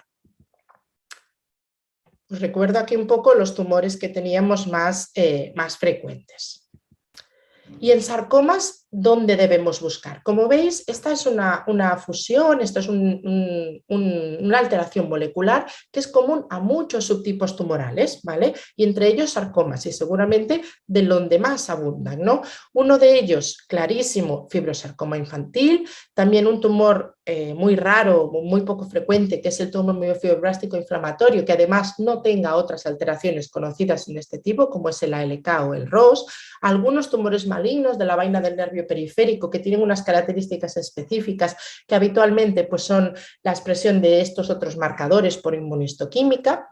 En los GIS, que como os comentaba César en la charla anterior, la gran mayoría tienen mutaciones en el gen KIT y en el gen PDGFR, pero hay otros que realmente no tienen estas mutaciones, pueden tener otras todavía más raras y si no encontramos ninguna, pues sí que sería un buen candidato para mirar estas potenciales fusiones, pero que os digo que pues, es realmente poco frecuente. Y bueno, también lo podríamos mirar en algunos sarcomas complejos, pero bueno, la probabilidad de encontrarlo sería menor. Y además no solemos mirarlo ya en sarcomas que tengan ya una translocación específica, que ya tengan una alteración molecular específica, ya que habitualmente estas otras alteraciones moleculares o fusiones suelen ser excluyentes. Y estas serían las recomendaciones de expertos en el ámbito del sarcoma. En el ámbito del sarcoma tenemos que testar para las fusiones de NTRK de forma prioritaria los pacientes con alta frecuencia, como os comento, el fibrosarcoma infantil y también el tumor miofibroblástico inflamatorio. Después vendrían sarcomas con baja frecuencia, en los GIS que son wild type, es decir, que no tienen KIT y no tienen PDGFR, en los sarcomas con genomas complejos, pero aquí también pues, ¿no? tenemos un gran abanico de pacientes y la probabilidad es bajita, y luego tenemos ya otros sarcomas que tienen otras alteraciones características y que por lo tanto es mucho más infrecuente, mucho menos probable que puedan tener estas alteraciones. En los sarcomas que ya nosotros pensamos que tendrán fusiones de NTRK, directamente irá a confirmar, ¿vale? FISH o NGS, lo más habitual. En otros sarcomas lo más habitual es hacer un cribado con la inmunohistoquímica, que es simple, la podemos hacer en cualquier centro, y si es positiva, pasarnos a hacer la técnica de confirmación. ¿Y cómo tratamos a estos pacientes? Pues una vez que están diagnosticados que tenemos esta fusión, tenemos básicamente a día de hoy, aunque después os comentaré que empiezan a aparecer más cositas, dos fármacos que son el entrectinib y el larotrectinib. Aquí están un poco los estudios que se llevaron a cabo en estos fármacos y como veréis, bueno, todavía tenemos relativamente pocos pacientes tratados con estos fármacos, lo que remarca nuevamente la baja probabilidad de tener estas fusiones. En cuanto al entrectinib, estos son datos del último Congreso Europeo de Oncología. Aquí vemos que se nos presentan 121 pacientes y como veis el porcentaje más importante de pacientes pues era de sarcoma, ¿vale? O sea que el sarcoma es un tipo de cáncer donde pues sí que tenemos que tener estas fusiones que aunque raras las debemos tener en mente. Veis también pues otro tipo de cánceres aquí, ¿vale? Y en cuanto a la eficacia del fármaco, destacar que hasta casi un 16% de los pacientes tienen una respuesta completa, ¿vale? Las respuestas parciales, es decir, que el tumor se reduce al menos un 30%, también son bastante altas, con un 45%, y solamente un 10% de los pacientes no responden a la medicación. Específicamente en sarcomas, en la cohorte de sarcomas, hablamos de una tasa de respuestas del 57,3% y una duración de la respuesta que está la mediana en 15 meses, pero todavía estos datos todavía no son maduros porque la última, es decir, todavía existen pacientes que continúan recibiendo el tratamiento años después, ¿no? Y todavía pues tenemos que esperar más para tener unos resultados más maduros. Y aquí os enseño pues, la probabilidad de respuesta, ¿no? Seguimos hablando de nuestro grupito de sarcomas aquí, pero veis, si esto es la gráfica de los pacientes tienen, el tumor del paciente tiene un tamaño que está aquí en la línea 0 y para abajo es qué porcentaje se disminuye en tamaño, para arriba qué porcentaje aumenta en tamaño, ¿no? Y como veis aquí, pues realmente casi todos los pacientes tienen una disminución del tamaño del tumor y hay un porcentaje muy alto de pacientes en los cuales pues incluso el tumor desaparece del todo, esa reducción del tumor es del 100%. Y veis que el color lilita oscuro son sarcomas y entre ellos pues tenemos también pacientes con sarcoma y como veis la amplia mayoría responden bastante bien al fármaco. ¿Y qué tenemos de efectos secundarios del fármaco? En realidad el perfil de seguridad del fármaco es bastante bueno. Lo que más nos interesa aquí en los pacientes con fusión tratado, los efectos secundarios más importantes de grado 1-2, es decir, los más leves, entre comillas, eran el cambio de gusto, el estreñimiento, la fatiga, la diarrea, un poco de edema, un poco los ojos un poquito hinchados, pero sobre todo son alteraciones grado 1 o 2, es decir, que son alteraciones, entre comillas, leves, que no quiere decir que no sean molestas para el paciente, pero bueno, grado 1, 2 y veis como el grado 3 pues bueno, es bastante más bajito, ¿vale? Un 7% de fatiga importante, un 10% de incremento de peso, si recordáis uno de los controles que tenían estos genes era el control a nivel del sistema nervioso central del peso y también la anemia, también es importante. Aquí tenéis un ejemplo de un paciente con un sarcoma pleomórfico indiferenciado, en el que, pues, como veis aquí, estas lesiones en blanco aquí dentro del pulmón serían unas metástasis pulmonares derivadas del sarcoma que se intervino en su muslo derecho, y veis cómo después de 2 ciclos de tratamiento, después de 2 meses de tratamiento, pues esas lesiones han mejorado mucho y han pues eso, prácticamente desaparecido. Y el otro fármaco que tenemos también es un fármaco igualmente con una elevadísima eficacia. Estos son algunos de los estudios que testaron este fármaco en pacientes con fusiones de NTRK. Y nuevamente vemos cómo estas fusiones se pueden encontrar en multitud de tumores, y entre ellos pues siempre un trocito muy importante del quesito pues vemos que son los sarcomas de partes blandas, y veis aquí también un porcentaje de esos GIS, que como os digo son GIS que son wild type para otras mutaciones o alteraciones conocidas. Nuevamente, ¿no? Un fármaco muy efectivo, ¿no? Aquí veis nuevamente esto que os comentaba de cuánto se reduce el tumor o cuánto aumenta, pero en este caso claramente es cuánto se reduce, ¿no? Y nos centramos aquí en estos pacientes de sarcoma de partes blandas, donde veis claramente cómo hay una reducción muy importante del diámetro de las lesiones que se miden, y pues en un porcentaje también importante de pacientes incluso llega a desaparecer de todo. En este caso, con este fármaco, la tasa de respuestas es del 67%, o sea, muy buena respuesta, y la mediana de duración todavía no se ha alcanzado, ¿no? Todavía necesitamos un poquito más de seguimiento, pero veis 49,3 meses. También buen perfil de toxicidad, el fármaco es bastante bien tolerado, y grado 1, 2 pues tenemos un poco parecido, fatiga, estreñimiento, anemia, pero grados 3 y 4 la verdad que son los más importantes, vemos que son muy poquitos, ¿no? Realmente 0, 1, 0, 1, la verdad que fármaco pues en principio bastante bien tolerado. Remarcar también la eficacia en la población pediátrica, ¿vale? Muy importante, ya que los tumores pediátricos y los sarcomas pediátricos representan un importante porcentaje de los tumores que tienen esta fusión. El fibrosarcoma infantil 56% y otro tipo de sarcomas, y nuevamente vemos otra vez este porcentaje de reducción del tumor tan importante en unas gráficas que la verdad nos encanta ver, y en esta población de niños hasta un 31% de los pacientes alcanzaron una respuesta completa, pues lo cual es fantástico, y es algo que no vemos, por desgracia, muchas veces en oncología.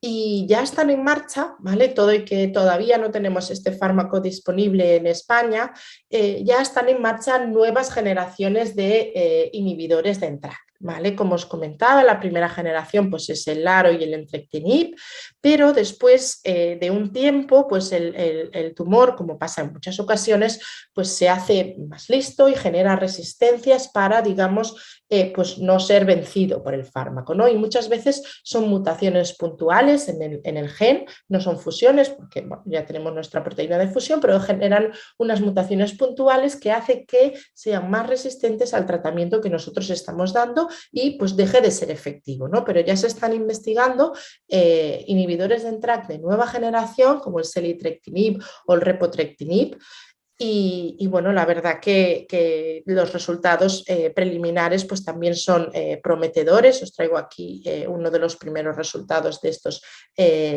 tratamientos de segunda generación, cuando el paciente ya había fallado a los de la primera generación, o sea, muy buenos resultados también, con la mayoría de los tumores también respondiendo.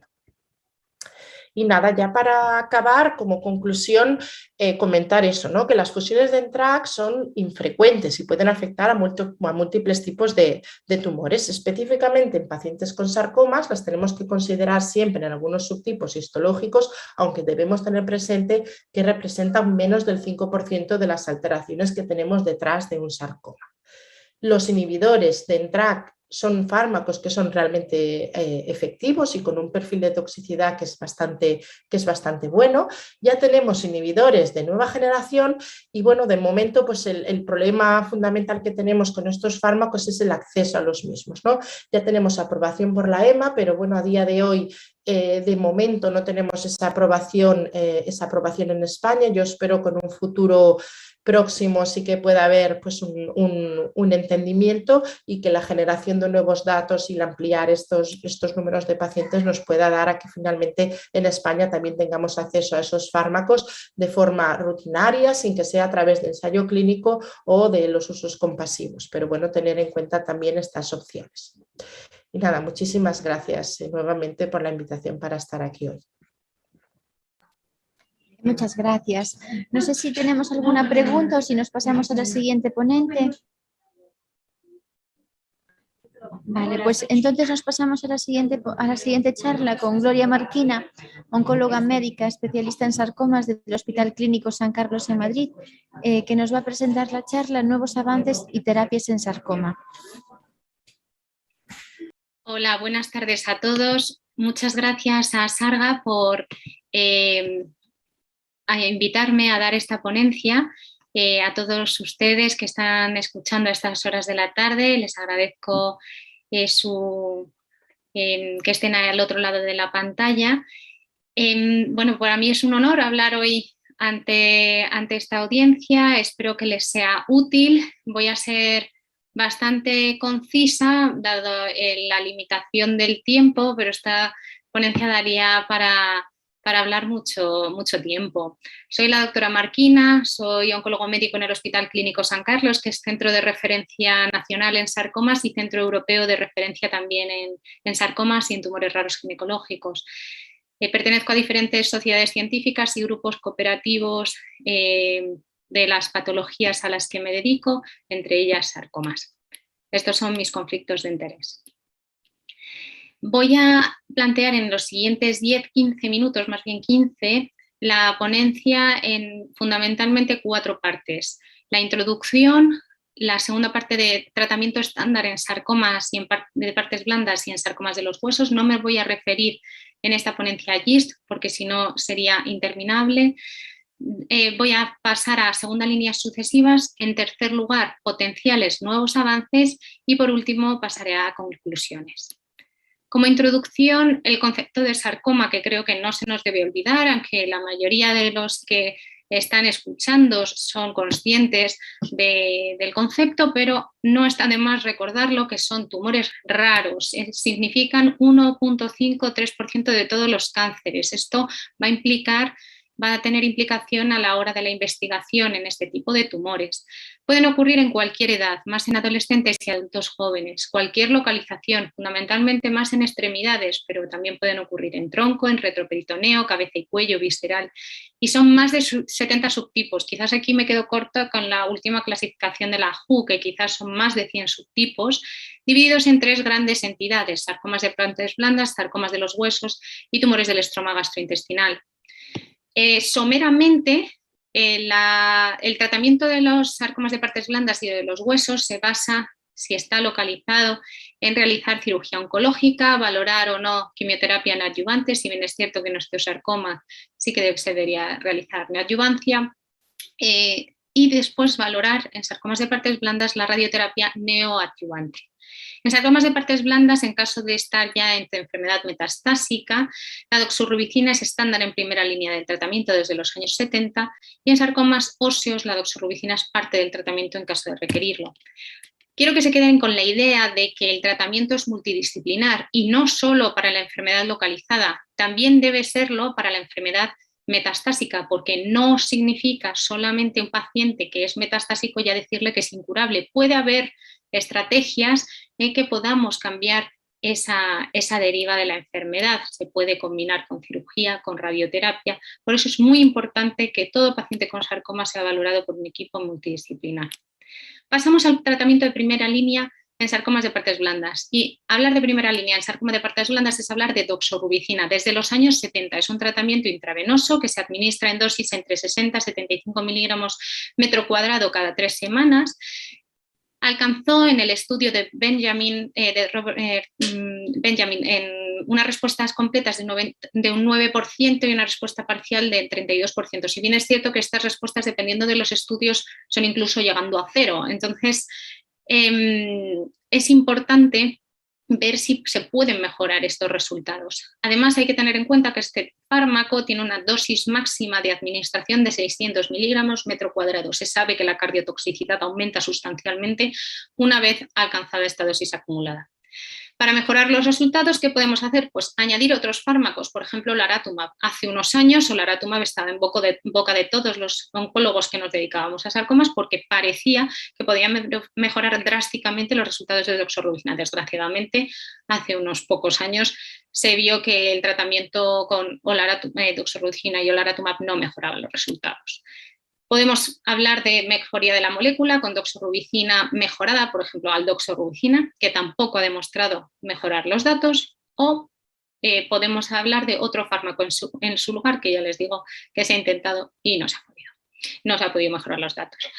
En cuanto a la combinación con ifosfamida en sarcomas de partes blandas, es importante decir que la combinación con ifosfamida no impacta en supervivencia global, pero sí que puede ser una terapia a considerar en caso de que necesitemos una respuesta, porque quizás aumenta un poco más las tasas de respuesta con doxorubicina e ifosfamida, en caso de pacientes muy sintomáticos y aquellos en los que estemos valorando quizás una cirugía.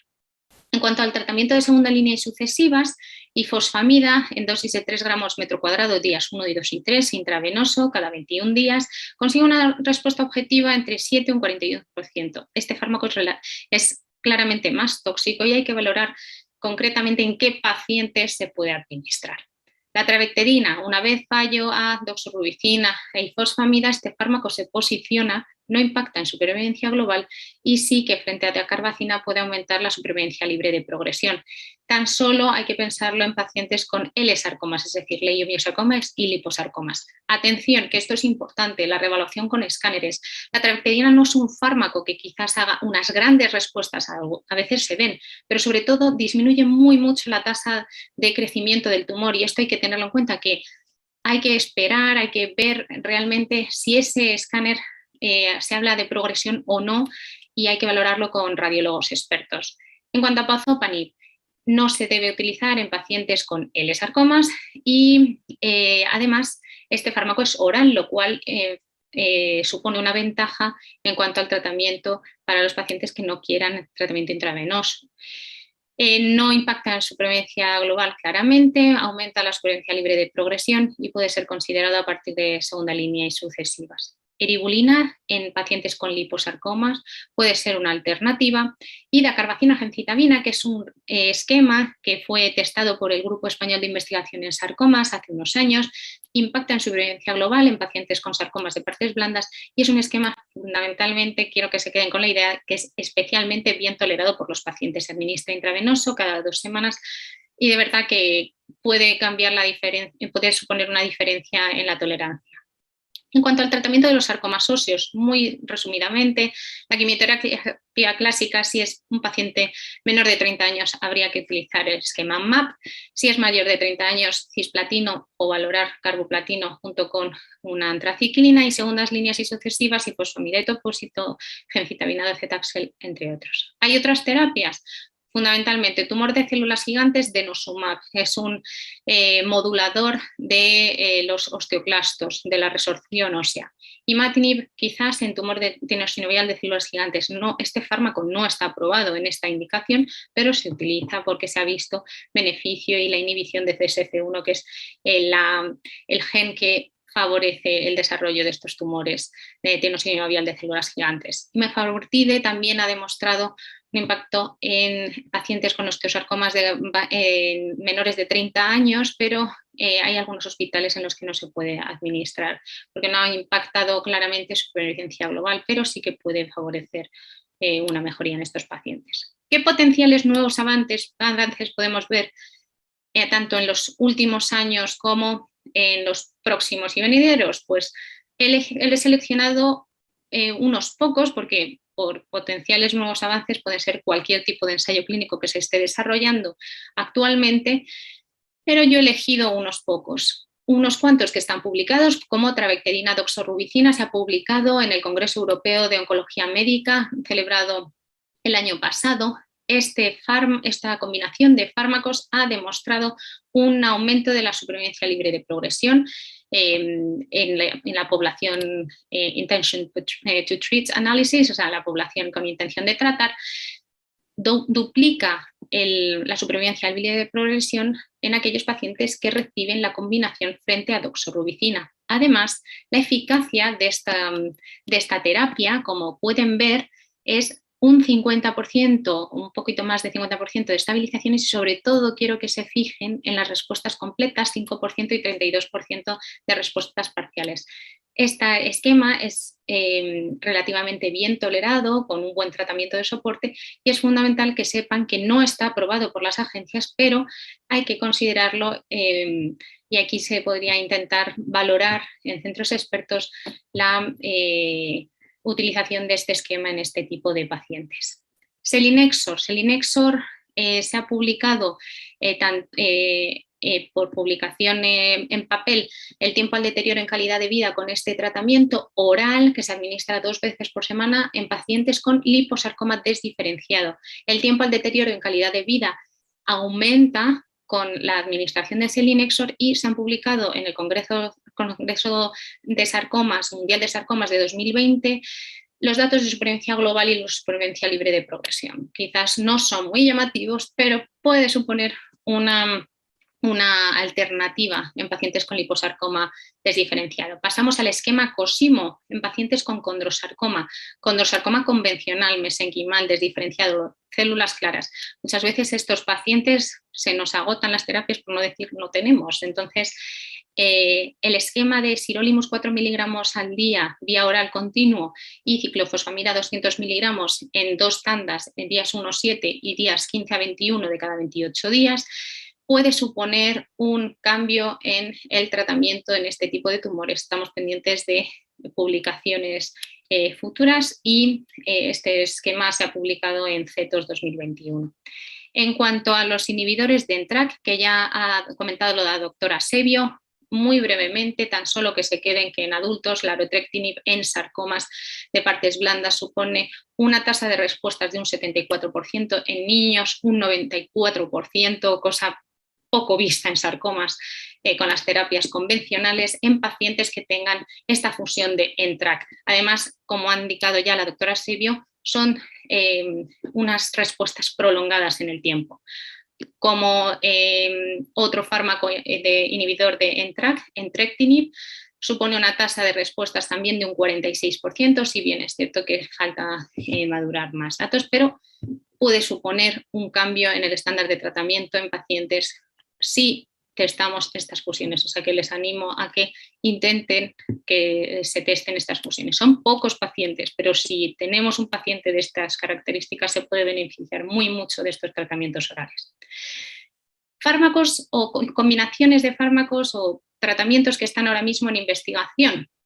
El estudio Sinergias, que lo tenemos disponible en nuestro hospital, pero también hay otros hospitales del Grupo Español de Investigación en Sarcomas que están participando, intenta testar el efecto abscopal, es decir, si administramos radioterapia en un lugar que le produzca dolor al paciente o produzca síntomas, junto con la administración de quimioterapia, en este caso trabectedina, en infusión continua durante 24 horas intravenoso durante cada 3 semanas, la radioterapia puede hacer un efecto adicional en aquellas zonas donde no esté radiándose el paciente. Entonces, esta terapia es bien tolerada, hay varias cohortes de pacientes y es esperable que dispongamos de resultados en un tiempo, espero que no muy tardío, todavía están reclutándose pacientes, pero tenemos buena experiencia o buen feeling a esta combinación. En cuanto al estudio STRAS-2, hay otro estudio también español, pero este es el estudio de la EORTC que testa en pacientes exclusivamente con sarcomas retroperitoneales o liposarcomas desdiferenciados o leiomiosarcomas grado 3. No puede haber otras histologías y lo que se testa es si una quimioterapia neoadyuvante facilitadora de una cirugía puede ser mejor o no que una cirugía inicial, que es lo que se haría en este tipo de pacientes con sarcomas retroperitoneales. Esperamos todavía completar el reclutamiento que ha empezado hace poquito, así que los resultados serán dentro de un tiempo más prolongado.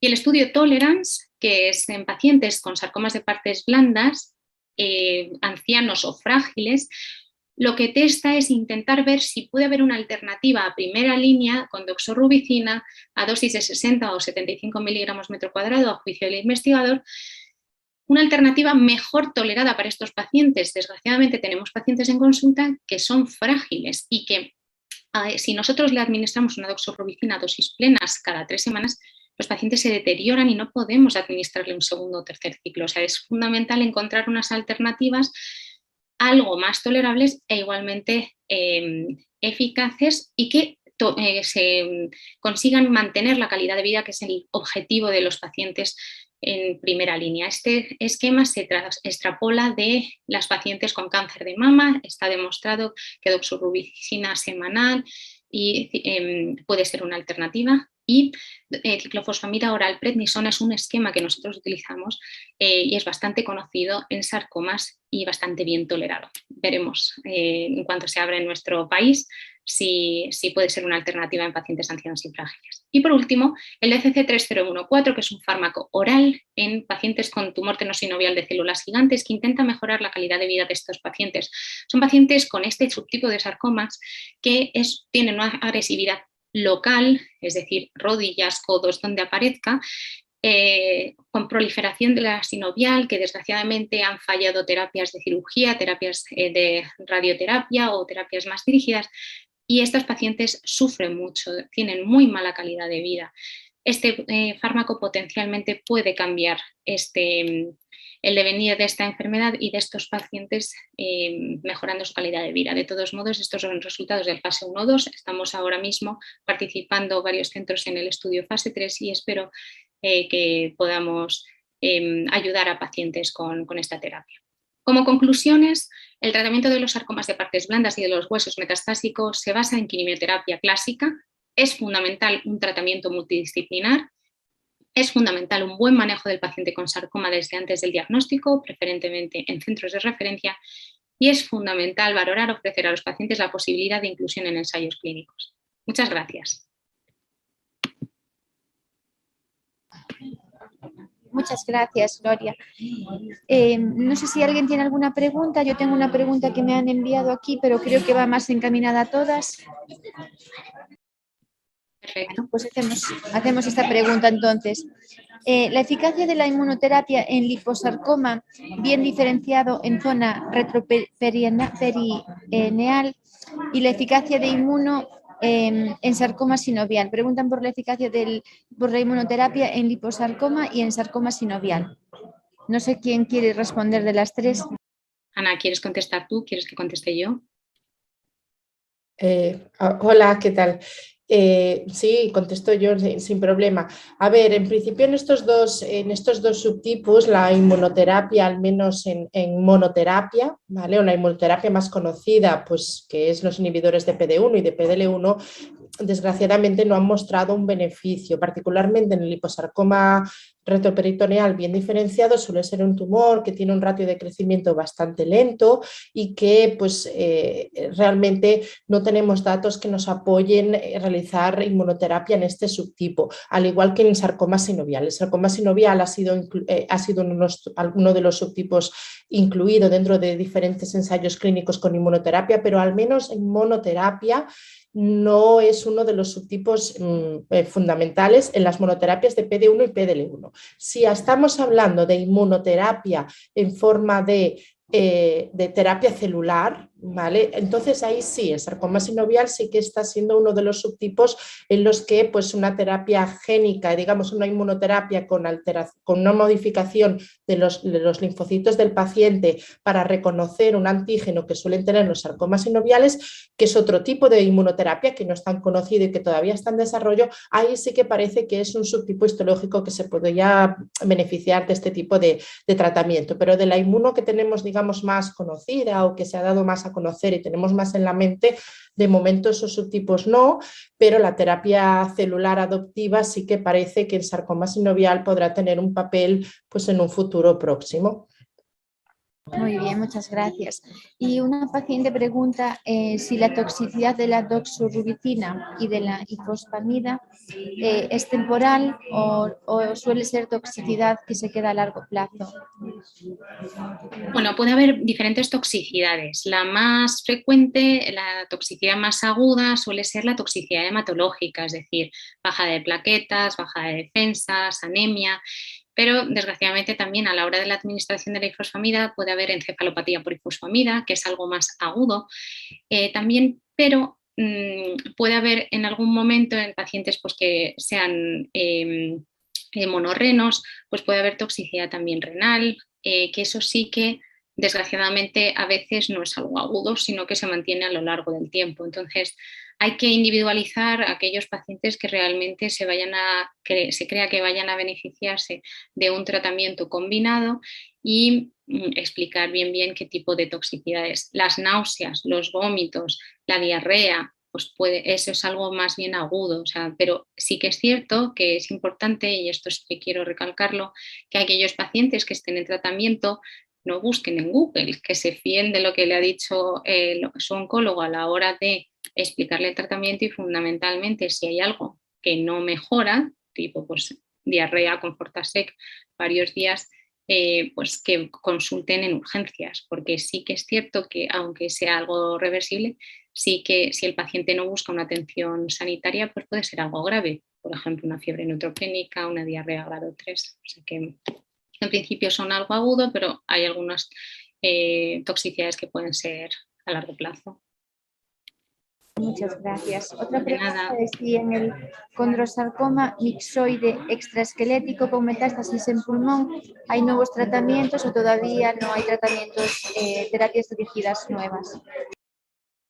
Pues en condrosarcoma mixoide, que yo recuerde, ahora mismo no sé vosotras, creo que hay algún ensayo que puede incluir estos pacientes, pero ahora mismo no lo recuerdo. Pero entiendo que es un paciente que tiene un familiar o es mismamente el paciente que tiene este tipo de sarcoma. Yo le aconsejo que busque si hay ensayos clínicos. De todos modos, si quiere escribirme, yo le pongo en el chat mi email y le informo en cuanto disponga de la información. Pongo mi email en el chat, por si acaso alguien me quiere escribir. Sí, de hecho, son pacientes que se pueden beneficiar de inmunoterapia. De hecho, estaban incluidos en el GIS 52, por ejemplo, que lleva nivo con sunitinib.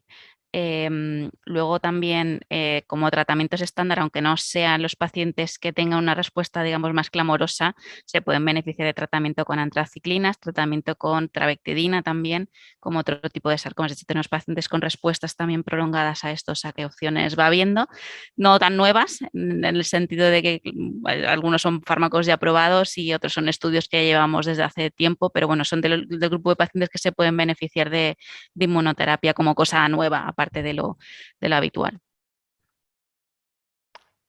Bueno, muchas gracias a todas. Yo creo que vamos a dejarlo aquí y animamos a todas las pacientes que les surja alguna pregunta o duda que se la manden a Sarga y os la pueden hacer llegar a vosotras si os parece bien. Perfecto, yo no puedo poner mi email en el chat, que no hay chat. Entonces, sí, no hay chat, cierto. Perdone, pero si quiere ese paciente ponerse en contacto conmigo, no tengo ningún problema en que se ponga en contacto conmigo. Se lo pueden pasar desde Asarga. Gracias. Vale, pues entonces nos despedimos. Muchísimas gracias a todas y muchísimas gracias al personal técnico de la ACIS, a Sarga y a todas las personas que han intervenido al inicio del webinar y gracias por la labor y el gran trabajo que estáis haciendo por los pacientes con sarcoma. Y nada, despedirnos y un abrazo y lo dejamos aquí entonces, ¿vale? Muchas gracias. Muchas gracias a vosotros. Hasta luego, buenas tardes. Hasta luego.